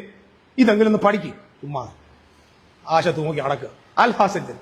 അപ്പൊ ആ 4.5 വർഷം പ്രകാശം 4.5 വർഷം സഞ്ചരിച്ചാൽ ഉണ്ടാകുന്ന ദൂരം എന്ന് പറഞ്ഞാൽ ഇവിടുന്ന് ബാലരാമൻ കാട്ടാക്കട പോകുന്ന ദൂരമല്ല, എത്രയോ കോടി കിലോമീറ്റർ അപ്പുറം. അങ്ങനെയാണ് യേശുക്രിസ്തുവിന്റെ വരവിൽ മഹോപദ്രവകാലത്ത് എന്തുണ്ടാവണം? നക്ഷത്രങ്ങൾ ഭൂമിയിലോട്ട് വീഴണമെങ്കിൽ ഇപ്പൊ തന്നെ വീണ് തുടങ്ങിയാലേ അപ്പോഴെങ്കിലും ഇവിടെ എത്തത്തുള്ളൂ. അപ്പൊ എല്ലാ വിശ്വാസികളും പ്രാർത്ഥിക്കുക, അക്കോർഡിംഗ് ടു ദ ബൈബിൾ നിവർത്തിയാകേണ്ടത്. പ്രാണപ്രിയ വേഗം എന്ത് ചെയ്യണം? വരുന്നതിന് മുമ്പ് നക്ഷത്രത്തെ അവിടുന്ന് ഇപ്പൊ ഈ കഴിഞ്ഞിടയ്ക്കാണ് നമ്മുടെ MA വർഗീസ് സംഘങ്ങൾ പറഞ്ഞു കേട്ടു, അതായത് 31/Atlas എന്ന് പറയുന്ന ഒരു ഇന്റർസ്റ്റെല്ലാർ ഒരു ഒബ്ജക്റ്റ് ഇപ്പൊ പോകുന്നുണ്ട്. വായിച്ചായിരുന്നു അതിനെ കുറിച്ച് വല്ലോ? ഒമുവാമുവ എന്ന് പറഞ്ഞൊരു സാധനം. ഒമുവാമുവ അന്യഭാഷയല്ല കേട്ടോ, ആദ്യം വന്നതാ. അത് കഴിഞ്ഞിട്ട് വേറൊരു സൂത്രം. 3 ഇന്റർസ്റ്റെല്ലാർ എന്ന് പറഞ്ഞാൽ നമ്മുടെ ഗാലക്സിയുടെ പുറത്ത് നിന്ന്, നക്ഷത്രക്കൂട്ടത്തിൽ നിന്ന് ഒരു ഒബ്ജക്റ്റ് ഇവിടെ വരിക. അപ്പൊ ഈ ഒബ്ജക്റ്റ് ഇങ്ങനെ പാസ് ചെയ്ത് പോകുന്നതിനെ കുറിച്ച് ഭയങ്കരമായിട്ടുള്ള, ഇപ്പൊ ഈ നമ്മുടെ അമ്മയങ്കിളുടെ ഭാഷ പറഞ്ഞ മഷിയ കാക്കു ഒക്കെ തന്നെ സംസാരിക്കുന്നത് ഞാൻ കേട്ടു കേട്ടോ. കാക്കു ഒക്കെ പറഞ്ഞോണ്ടിരിക്കുക. അപ്പൊ അദ്ദേഹം പറഞ്ഞെന്നറിയാമോ? ഒമുവാമുവായും നമ്മുടെ അറ്റ്ലസ് എല്ലാം കൂടെ എന്താണ്? ആകാശത്തിൽ അടയാളം കാണുമെന്നല്ലേ കർത്താവിന് വരെ മുമ്പ്. എന്തോ എനിക്ക് ആ ബാംഗ്ലൂരുകാരെയൊക്കെ സത്യം പറഞ്ഞ എല്ലാരെയും കണ്ടെന്ന് തൊഴാൻ ആഗ്രഹമുണ്ട് എനിക്ക്. നമസ്കാരം ദേവനേ, നമസ്കാരമേ. എന്നറിയോ? ഒമുവാമുവായും അറ്റ്ലസും വേറെ എന്തോ സുഖമായിട്ട് പേര് ഓർമ്മയില്ല. ഈ കാണുന്ന ഇന്റർസ്റ്റെല്ലാർ എന്ന് പറയുന്ന ഈ ഒബ്ജക്റ്റ് ഏതോ നക്ഷത്രക്കൂട്ടത്തിൽ നിന്ന് നമ്മുടെ ഗാലക്സി വന്നിട്ട് നമ്മുടെ സൗരയൂഥത്തിലൂടെ പാസ് ചെയ്തു പോകുന്നു. ഇത് യേശുക്രിസ്തു വരുന്നതിന്റെ അടയാളമാണെന്ന് പഠിപ്പിക്കുമെങ്കിൽ അസാമാന്യമായ തോൽക്കൊട്ടി ഉണ്ടായാലും പറ്റത്തുള്ളൂ. പിന്നെ ചോദിക്കാനും പറയാനും ആരും ഇല്ലാത്തതിനാൽ സ്തോത്രം. ഹല്ലേലൂയ. സത്യം പറഞ്ഞാൽ നമ്മുടെ വിശ്വാസികളെല്ലാം അടിമകളല്ലേ. ഇപ്പൊ ഞാൻ ഈ കൊച്ചിനെ എഴുന്നേക്കുന്നില്ല, അങ്ങ് എഴുന്നേറ്റ് എവിടോ, എനിക്ക് വലിയ ദർശനം കേട്ടോ. ദൈവത്തിന്റെ ആത്മാവ് എന്നെ കാണിക്കും. ശ്രദ്ധിച്ചേക്കണം, ഇതൊരു വലിയ ആത്മാവ് കാണിക്കുന്നു. ഈ ഒരു നടുവിന്റെ ഈ ഭാഗത്തായിട്ടൊരു വേദന ഇല്ലെന്നെങ്ങാനും പറയാൻ പറ്റുമോ? ഉണ്ട് പാസ്റ്റേ. കാരണം ഇന്നലെ രാത്രിയിലും എന്റെ പൊന്നു ചേട്ടായി, നടുവേദന ഇല്ലാത്ത പെണ്ണുങ്ങൾ ഈ പ്രപഞ്ചത്തിലുണ്ട്. ഇതിന് വെളിപ്പാട് വേണ്ടോ? ഇത് ഇല്ലെങ്കിൽ പോലും പരസ്യമായിട്ട് പറയാം, ഉണ്ട് സാറേ ഉണ്ട്. ഇപ്പൊ ഒരു കൈ അങ്ങോട്ട് ഇറങ്ങാൻ പോവാ, പിന്നെ കൈ അങ്ങോട്ട് ഇറങ്ങാൻ പോവാ. എന്റെ ദൈവമേ, ഈ അടിമപ്പിള്ളേർ എനിക്ക് പാസ്റ്ററെ എനിക്ക് അവിടെ വേദനയൊന്നുമില്ല എന്ന് പറയൂ? പറയത്തില്ല. അവസാനം കാരണം ഇദ്ദേഹം ഇല്ലേ ദുർവാസാവിന്റെ നിൽക്കുമില്ലേ, ദുർവാസാവിന്റെ കൂട്ട് നിനക്കങ്ങനെ ഇല്ലേ? ഈ പരസ്യമായിട്ട് നീ എന്നെ അപമാനിച്ചോ? എങ്ങനെ നിന്റെ മൂടും നാടും മൊത്തം കൂടി ഇരിക്കട്ടെ എന്ന് പറഞ്ഞ ചവിച്ചാ പേടിച്ചിട്ട് ചോദിക്കത്തില്ല അടിമ കണ്ണുകള്. ഈ ഒമുവായും ഈ അറ്റ്ലസും വേദപുസ്തകം പറഞ്ഞ ആകാശത്തിലെ അടയാളമെന്ന് ചോദിക്കാൻ ഈ ബാംഗ്ലൂർ ഒരു എഞ്ചിനീയറും ഒന്നുമില്ലേ? ഡോക്ടർമാരില്ലേ? ബൈബിൾ പഠിക്കുന്നവരല്ലേ? പോട്ടെ, സ്കൂളിൽ പഠിച്ചവന്മാരില്ലേ? അത് കേട്ടിട്ട് ഊടാവാല പറയുക. നിങ്ങൾ ഭാഗ്യം. നിങ്ങൾ ഇനിയിപ്പം എന്നോട് എന്ത് കാണിച്ചാലും ഇല്ല, നിങ്ങളൊരു ഭാഗ്യമുള്ളവരാ. ഞാൻ ഇല്ലാതാവുമ്പോഴേ അതിന്റെ വില എന്താ? പണ്ടല്ലേ കണ്ണില്ലാതാവുമ്പോഴേ കണ്ണിന്റെ നിങ്ങളെയൊക്കെ സത്യം പറഞ്ഞ ഇവിടെ കുറെ പേര് പോയിട്ടുണ്ടല്ലോ, എല്ലാത്തിനും പെന്തിക്കോസി കൊണ്ടിരുത്തണം, അനുഭവിക്കണം ഇവനൊക്കെ. അവിടെ ഇരുന്ന് തുള്ളലും ബന്ധനവും പോരാട്ടവും എല്ലാം കേട്ടിട്ട് അങ്ങനെ തന്നെ വേണോടാ നിനക്ക്. നീ അങ്ങനെ തന്നെ വേണോ നിനക്ക്? അവിടെ പോയിരുന്ന് തുള്ളു. നീ മര്യാദയ്ക്ക് നിന്നോട് സത്യവചനം പറഞ്ഞ ഇവിടെ ഒരാൾ ഇവിടുന്ന് പോയപ്പോ പറഞ്ഞറിയോ, ഇവിടെ വലിയ രോഗശാന്തിയും വിടുതലില്ലെന്ന്. ഇല്ലെന്ന് ഒരു രോഗശാന്തി ഇല്ലെന്ന്. വേറെ ആൾ പറഞ്ഞു ഇവിടെ ഭൂതം ഇളകുന്നില്ലെന്ന്. ഇതൊരു നമ്മുടെയൊക്കെ ഗതിയോട് പോയിക്കോട്ടെ. ഞങ്ങളുടെ വീട്ടിൽ പ്രാന്താലയം ഇല്ലെന്ന് പറഞ്ഞ പോലെയാ. എടാ ഭ്രാന്തുണ്ടായിട്ടല്ല പ്രാന്തായ, ഭൂതം ഉണ്ടായിട്ടല്ലേ ഭൂതത്തെ ഇളക്കാൻ പറ്റും. ഭണ്ഡാരം. എന്റെ അവസ്ഥ എന്നാലും ചോക്ക്. എടാ മക്കളെ, ഞാൻ 10-30 വർഷം പെന്തിക്കോസിന്റെ മഹാ ഊടായി പഠിച്ചവനാ. എനിക്ക് നിന്റെ അകത്ത് രോഗം ഇല്ലാത്ത രോഗം ഉണ്ടെന്ന് പറയാനും സൗഖ്യമാക്കി വിടാനൊക്കെ എനിക്കറിയാം. ഞാൻ എന്റെ തമ്പുരാനെ പേടിച്ച് മര്യാദയ്ക്ക് ജീവിക്കുക. എനിക്ക് ഈ വേഷം കെട്ടാനൊക്കെ അറിയാം, നിന്നെ ഇവിടുത്തെ പേരിപ്പിക്കാൻ അറിയാം, നീ കസേരൻ തുള്ളിക്കാനും അറിയാം. പക്ഷെ ഇത് കള്ളത്തരമെന്ന് എനിക്ക് എന്റെ മനസാക്ഷിയിൽ അറിയാവുന്നതുകൊണ്ട് നിർത്തിയതാണ്. സത്യം പറയാം, സത്യം, നല്ല മനസാക്ഷി പറയാം. ജോൺ ലോറൻസിന് എന്റെ ബാങ്കിൽ പൈസ ഇല്ലാതെ വന്നാൽ ഞാൻ ജോലിക്ക് പോകും. ഞാൻ കഴിഞ്ഞ ആഴ്ച ജോലിക്ക് പോയി. നിങ്ങൾ പറയാം പാസ്റ്റർ ഞങ്ങളുടെ ചർച്ചിലെ വീട്ടിൽ എന്താ വരെ? എന്റെ പൊന്നു ചേട്ടാ, നിങ്ങളുടെ വീട്ടിൽ വരാനുള്ള വണ്ടിക്കൂലി കയ്യിലില്ലായിരുന്നു. നിങ്ങൾ അതേ പോലെ അല്ല, പാസ്റ്റർക്ക് നിങ്ങളുടെ വേക്കറല്ല. ഇവിടെയൊക്കെ വന്ന് കയറി പോണെങ്കിൽ തന്നെ എത്ര രൂപയാവുന്ന ആലോചിച്ച് നോക്ക്. എന്റെ ബാങ്കിൽ വരുമ്പോ എനിക്ക് ഓത്തറാഴ്ച ഇല്ല, എനിക്ക് ദേശാംശം ഇല്ലെന്നേ. എന്റെ ബാങ്കിൽ പൈസ പറയുമ്പോ ഞാൻ എന്ത് ചെയ്യും? ഞാൻ ജോലിക്ക് പോകും, ഞാൻ ഡ്രൈവ് ചെയ്യാൻ പോകും. ഞാൻ കഴിഞ്ഞ ദിവസം ഒരുത്തരോട് പറയടാ ഞാൻ ബെക്കാട് പണിക്ക് വരട്ടെന്ന് പറഞ്ഞു. എന്നെ സാറ് ബെക്കാടിക്കും, എന്നാ നീ താടാന്ന് പറഞ്ഞു. അച്ഛൻ ഓടിക്കോളാൻ പറഞ്ഞെന്നെ. ഞാൻ നോക്കണത് മര്യാദയ്ക്ക് ഒരു ജോലി പോലും തരത്തിലൂടെ പോയി. ഇത് കേൾക്കുന്ന പെന്തിക്കോസാർ ഇപ്പൊ കൈയടിച്ച് സ്വോത്രം ചെയ്യും. മുടിഞ്ഞു പോകും അവൻ മുടിഞ്ഞു. നീനൊക്കെ അങ്ങനെ തന്നെ വേണോടാ.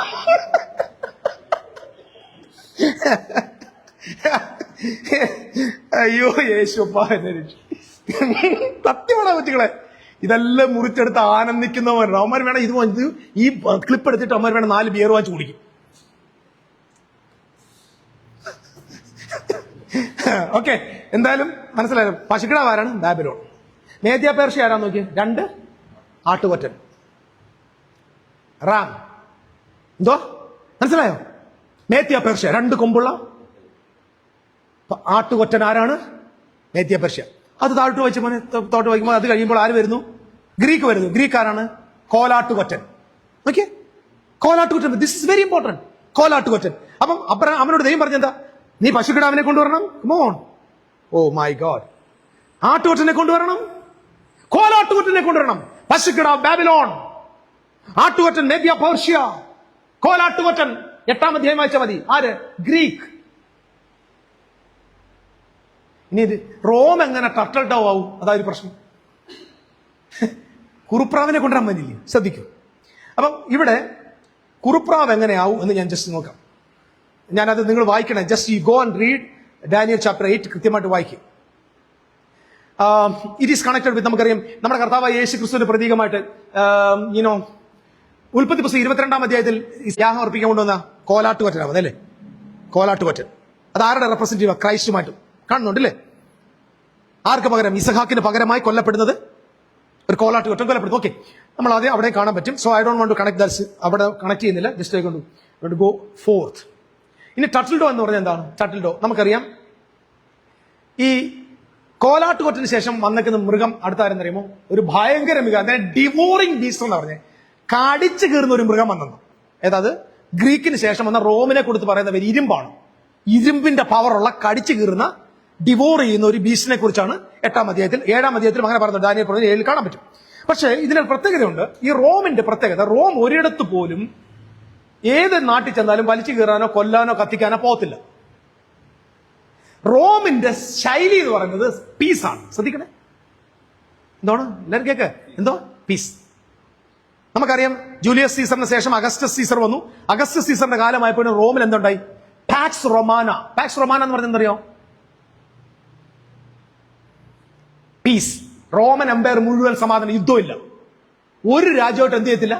യുദ്ധമില്ല, അടിപിടിയില്ല, നാശമില്ല, കത്തിക്കത്തില്ല, ഭയങ്കര സമാധാനമാണ്. നാലാമത്തെ മൃഗം എന്തുവാ? നാലാമത്തെ ജന്തു എന്തുവാ? കുറുപ്രാവ്. മനസ്സിലാവുന്ന ഞാൻ പറഞ്ഞു വരുന്നത്? കുറുപ്രാവ്. പക്ഷെ ഇതെന്തിനെ പറയും? കുറുപ്രാവ് എപ്പോഴും ഒരു സമാധാനത്തിന്റെ ജന്തുവാണ്, പക്ഷേ ഇറ്റ് ഈസ് എ ഡിവോറിങ്. അപ്പം റോം എന്ന് പറയുന്നത് ഇവിടെ സമാധാനം പുറത്ത് കാണിക്കുന്ന, വേഷത്തിൽ സമാധാനം കാണിക്കുന്ന, കടിച്ചു കീറുന്ന ഒരു മൃഗത്തിന്റെ പ്രതീകമായിട്ടാണ് ഇവിടെ ആരെ നാലാമത്തെ ജന്തു. പിടികിട്ടുന്നുണ്ടോ? ഞാനിത് പ്രസംഗിക്കാൻ കഷ്ടപ്പെടുക, കാരണം this the first time I M preaching. കാരണം ഇത് ആദ്യമായിട്ട് ദൈവത്തിന്റെ ആത്മാവ് എന്റെ ഹൃദയത്തിൽ തന്ന ഒരു വെളിച്ചമായത്. കാരണം എബ്രഹാമിന് ഈ ഉടമ്പടി എടുക്കുമ്പോൾ തന്നെ ജസ്റ്റ് ഒരു ഉടമ്പടി അല്ലിത്. ഈ ഉടമ്പടിക്കകത്ത് ആരുമായിട്ട് ബന്ധമുണ്ട്? ഞാൻ നേരത്തെ പറഞ്ഞു, നാലാമത്തെ ദിവസം സൃഷ്ടിക്കപ്പെട്ട സൂര്യചന്ദ്ര നക്ഷത്രത്തിന് ആരുമായിട്ട് ബന്ധമുണ്ട്? അഞ്ചാമത്തെ ദിവസത്തിൽ സൃഷ്ടിക്കപ്പെട്ട കടലിലെ ജന്തു. കടലിലെ ജന്തു എന്ന് പറഞ്ഞാൽ ജാതികളാണ്. ഈ നാലാം അധ്യായത്തിൽ സൃഷ്ടിക്കപ്പെട്ട ജനം എവിടെ പോയി അവസാനിച്ചത്? പറ. സമുദ്രത്തിൽ അവസാനിച്ചത്. ഇസ്രായേൽ എവിടെ പോയി? ബാബിലോണിൽ പോയി. ബാബിലോണുകാർ പിന്നെ മേദ്യ പേർഷ്യയിൽ പോയി. മേദ്യ പേർഷ്യയുടെ ഗ്രീക്കുകാരുടെ പോയി. ഗ്രീക്കിൽ നിന്ന് പിന്നെ റോമി. പിന്നെ ഒരു കാലത്തും ഇസ്രായേൽ സ്വതന്ത്രമായിട്ടില്ല. ഓ, നാലാം അധ്യായത്തിലെ സൂര്യചന്ദ്ര നക്ഷത്രം അഞ്ചാം അധ്യായത്തിൽ ആരായി മാറി? സമുദ്രത്തിൽ പോയി. അവരുമായിട്ടായിരുന്നു പിന്നെ മുഴുവൻ. അവിടെ നിന്ന് അവരെ സ്വതന്ത്രമാക്കുന്ന ആരാണ്? യേശു ക്രിസ്തുവാണ്. കമാൺ. അബ്രഹാം മുതൽ ദാവീദ് വരെ 14 തലമുറ, ദാവീദ് മുതൽ ബാബേൽ പ്രവാസം വരെ 14 തലമുറ, ബാബേൽ പ്രവാസം മുതൽ ക്രിസ്തു വരെ. അപ്പൊ ബാബേൽ പ്രവാസത്തിന് ജനത്തെ കൊണ്ട് തിരിച്ചു കൊണ്ടുവന്ന ആരാ? ക്രിസ്തുവാ. അപ്പൊ ഈ അബ്രഹാമിന് ദൈവം കൊടുത്ത ഈ ഉടമ്പടിയിൽ ഈ ഒരു പ്രധാന സന്ദർഭത്തിൽ ഇസ്രായേലിന്റെ മുഴുവൻ ചരിത്രവും കൂടെ ഇവിടെ ഉണ്ട്. ഇപ്പൊ ടട്ടിൽഡോ എന്തിനാ കാണിക്കുന്നത്? അടുത്ത ആഴ്ച എല്ലാം ഞാൻ ചോദിക്കുന്നു. റോം, പീസ്, സമാധാനം കൊണ്ടുവരുന്ന, സമാധാനത്തിന്റെ മുഖമുള്ള, പക്ഷെ ഒരു ഡിവോവറിംഗ് ബീസ്റ്റ് ആയിരിക്കുന്ന റോമിനെ കാണിക്കുന്നു. പാക്സ് റൊമാന എക്സ്റ്റേണലി ഭയങ്കര സമാധാനമാണ്. It's a consuming beast. Turtledove represent illusion of peace എന്ന് പറഞ്ഞാൽ ഒരു ഇലൂഷനാണ്, ഒരു ഇന്ദ്രജാലം. ഇന്ദ്രജാലോ? സമാധാനത്തിന്റെ ഒരു ജാലവിദ്യയാണ്. നമുക്കറിയാം. നാലാമത്തത് ജന്തു ആരാണ്? ടട്ടിൽഡോ. അഞ്ചാമത്തെ ആരാ? കുറുപ്രാവ്. എല്ലാവരും പറ. കുറുപ്രാവ് കഴിഞ്ഞിട്ട് പ്രാവിൻ കുഞ്ഞ്. ഈ പ്രാവിൻ കുഞ്ഞ് എന്ന് പറഞ്ഞാൽ എന്തോ? കുഞ്ഞുവാ. അതാണ് നാലാമത്തെ അഞ്ചാമത്തെ കിങ്ഡം ഏതാ? കളിമണ്ണും ഇരുമ്പും. ബലമില്ല.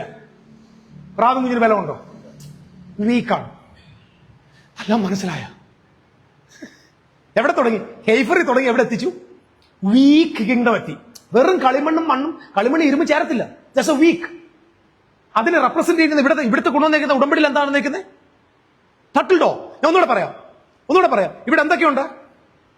മൃഗങ്ങളുണ്ട്, പക്ഷികളുണ്ട്. ഇസിട്രെ ഈ മൃഗവും പക്ഷി ആരെ കാണിക്കുന്നു? ജെന്റൈൽസ്. ആമേൻ. ഹല്ലേലൂയ. അപ്പൊ 15-ാം അധ്യായത്തിൽ അബ്രഹാമിനോട് ദൈവം ചെയ്ത ഉടമ്പടിക്കകത്ത് കർത്താവ് എന്താ രഹസ്യമായിട്ട് വെച്ചേക്കുന്നേ? They come here. നിന്റെ തലമുറ ഒരു ദിവസം, പക്ഷെ അതിന്റെ പ്രതീകമായിട്ട് ആദ്യം പറഞ്ഞു, നിന്റെ തലമുറ സ്വന്തമല്ലാത്ത ദേശത്ത് എന്ത് ചെയ്യാൻ പോവാ? അവരെന്ത് ചെയ്യാൻ പോവാ? സേവിക്കാൻ പോവാ. 400 സംവത്സരത്തിന് അവരെ തിരികെ കൊണ്ടുവരും. ബഹുസ്തംഭത്തോടെ അവരെ മടക്കൊണ്ടുവരും. നിങ്ങൾ ആ ബാക്കി വായിക്കാൻ ഞാൻ വേഗം പറഞ്ഞു നിർത്താൻ പോവാ. ശ്രദ്ധിക്കൂ. ഇവിടെ 5 രാജ്യങ്ങൾ മനസ്സിലായോ ഞാൻ പറഞ്ഞത്? പശുക്കിടാവ് ബാബിലോണിനെ കാണിക്കുന്നു, ആട്ടുകൊറ്റൻ മെദിയ പെർഷ്യ കാണിക്കുന്നു, കോലാടുകൊറ്റൻ ഗ്രീക്കിനെ കാണിക്കുന്നു, കുറുപ്രാവ് റോമിനെ കാണിക്കുന്നു, പ്രാവിൻ കുഞ്ഞ് ഇസ്രായേലും റോമും കൂടെ ചേർന്ന ഏറ്റവും ബലഹീനമായ കിങ്ഡത്തെ കാണിക്കുന്നു. ഓക്കെ, ഇതിനകത്തും എത്ര എണ്ണത്തെ രണ്ടായിട്ട് പിളർന്നു എബ്രഹാം? വാ വാ വാ വാ എത്ര പിളർന്നു? 3 എണ്ണത്തെ പിളർന്നുള്ളൂ. പക്ഷികളെ പിളർന്നില്ല. നിങ്ങൾക്കറിയാമോ ഇതിനെക്കുറിച്ച് ഞാൻ കൊച്ചിലെ കേട്ടിട്ടുള്ള മെസ്സേജ് എന്തറിയോ? അബ്രഹാം പക്ഷികളെ പിളർക്കാത്തത് കൊണ്ട് അവന്റെ സന്തതിയെ ദൈവം ന്യായം വിധിച്ച് എവിടോട്ട് അയച്ചു? മിസ്രൈമിലേക്ക് അയച്ചു. പ്രാവിനെ പിളർക്കാത്തതുകൊണ്ടാണ്. എത്ര എണ്ണത്തെ പിളർന്നു? 3 എണ്ണത്തെ. നിങ്ങൾക്കറിയാമോ? കൃത്യമായി ഞാൻ പറയാം. ബാബിലോണിനെ ദൈവം ന്യായം വിധിച്ചു, കീറി, ബ്രോക്ക് ഔട്ട് ചെയ്തു. മേദ്യ പേർഷ്യയെ കർത്താവ് ന്യായം വിധിച്ചു. ഗ്രീക്കിനെ ദൈവം ന്യായം വിധിച്ചു. സ്പ്ലിറ്റ് ചെയ്ത് കളഞ്ഞു, തകർത്ത് കളഞ്ഞു, പേര് പോലും ഇല്ലാതായി. പക്ഷെ റോമിനെ പിളർത്തിയില്ല. റോമിനെ കൊന്നു, ബട്ട് ഈസ് നോട്ട് ഡിവൈഡഡ്. കാരണം AD 70 ശേഷവും 400 വരെ പിന്നാലെ തുടർന്നു, റോം തുടർന്നു. ആശയം മനസ്സിലാകുന്നുണ്ടോ? പ്രാവിനെ എന്ത് ചെയ്തിട്ടില്ല? പിളർന്നില്ല. കുറുപ്രാവിനെ പിളർന്നില്ല എന്ന് പറഞ്ഞാൽ എന്നേക്കുമായിട്ട് അവസാനിപ്പിച്ചിട്ടില്ല. അതിനുശേഷവും എന്ത് ചെയ്തു? Come on, it's very important. അത് തുടർന്നു. എന്തിനേറെ പറയണം, AD 70 ശേഷവും ആരൊക്കെ ഉണ്ടായിരുന്നു? സെൻഹദ്രി സംഘവും വീണ്ടും വന്നിരുന്നു. യഹൂദന്മാര് ഓടിപ്പോയവരെല്ലാം വീണ്ടും എന്ത് ചെയ്തു? അവരുടെ കൗൺസിൽ കൂടി. റോമും ഉണ്ടായിരുന്നു, ഈ ജൂയിഷ് കൗൺസിൽ ഉണ്ടായിരുന്നു. ദാറ്റ് മീൻസ് ആ ടട്ടൽ ഡോവും ആ യങ് പിജിയോണും എവിടെ ഉണ്ട്? ആഫ്റ്റർ AD 70 ഉണ്ട്. യേശുവേ,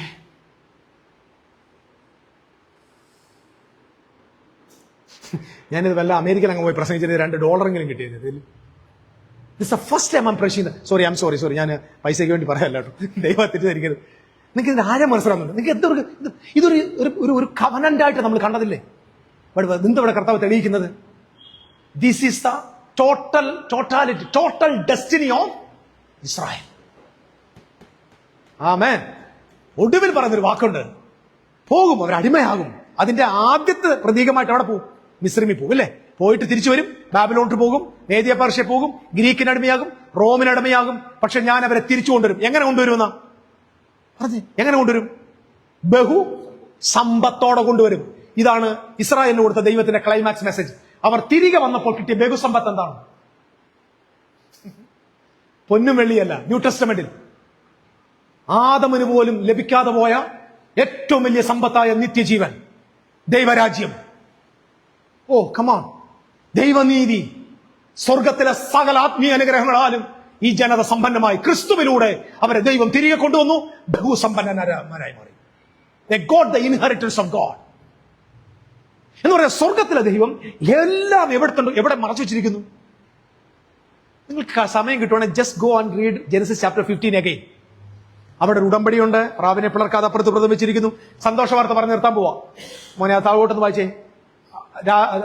അബ്രഹാമിനൊരു ഗാഠനിദ്ര വന്നു. ഞാൻ വേഗം നിർത്താം. അബ്രഹാമിന് ഗാഠനിദ്ര വന്നു. സൂര്യൻ അസ്തമിച്ചു. സൂര്യൻ അസ്തമിച്ചു എന്ന് പറയാൻ ശ്രദ്ധിക്കുക. അബ്രഹാമിന് ഗാഠനിദ്ര പറഞ്ഞാൽ ഈ ഡൈറ്റ്, അതാണ് ട്രൂത്ത്. സൂര്യൻ അസ്തമിച്ചു എന്ന് പറഞ്ഞാൽ ഏതാ സൂര്യൻ? 4-ാം ദിവസത്തെ സൂര്യൻ അസ്തമിച്ചു. ഇസ്രായേലിന്റെ പ്രൗഢി, ഇതെല്ലാം നമ്മൾ ലിറ്ററലി എടുക്കണം. അതേസമയം ഇതിനകത്തൊരു ഒരു പ്രൊഫറ്റിക്കൽ മെസ്സേജ് ഉണ്ട്. It's died. സൂര്യൻ അസ്തമിച്ചു. അടുത്ത വാക്യമാണ്, അബ്രഹാമിന് ഒരു ഗാഠനിദ്ര വന്നു, ഭീതിയും അന്ധതമസ്സും അവനെ നിഴലിട്ടു. അടുത്തത്, അപ്പോൾ അവൻ അബ്രഹാമിനോട് നിന്റെ സന്തതി സ്വന്തമല്ലാത്ത ദേശത്ത് 400 സംവത്സരം പ്രവാസികളായിരുന്നു. ആ ദേശക്കാരെ സേവിക്കും, അവർ അവരെ പീഡിപ്പിക്കുമെന്ന് നീ അറിഞ്ഞു. എല്ലാവരും വായിച്ചു. എന്നാൽ അവർ സേവിക്കുന്ന ജാതിയെ ഞാൻ വിധിക്കും. അതിന്റെ ശേഷം അവർ വളരെ സമ്പത്തോടും കൂടെ പുറപ്പെട്ടു പോരും. അടുത്ത വാക്യം, നീയോ സമാധാനത്തോടെ നിന്റെ പിതാക്കന്മാരോട് ചേരും. നല്ല വാർദ്ധക്യത്തിൽ അടക്കപ്പെടും. 4-ാം തലമുറക്കാർ ഇവിടേക്ക് മടങ്ങി വരും. അമോര്യരുടെ അക്രമം ഇതുവരെ തികഞ്ഞിട്ടില്ല എന്ന് അരുളിച്ചു. അടുത്ത വാക്യം, സൂര്യൻ അസ്തമിച്ചിരുട്ടായപ്പോ ഇതാ പുകയുന്നൊരു തീച്ചൂള. എന്തൊക്കെയാണ്? പുകയുന്ന തീച്ചൂള.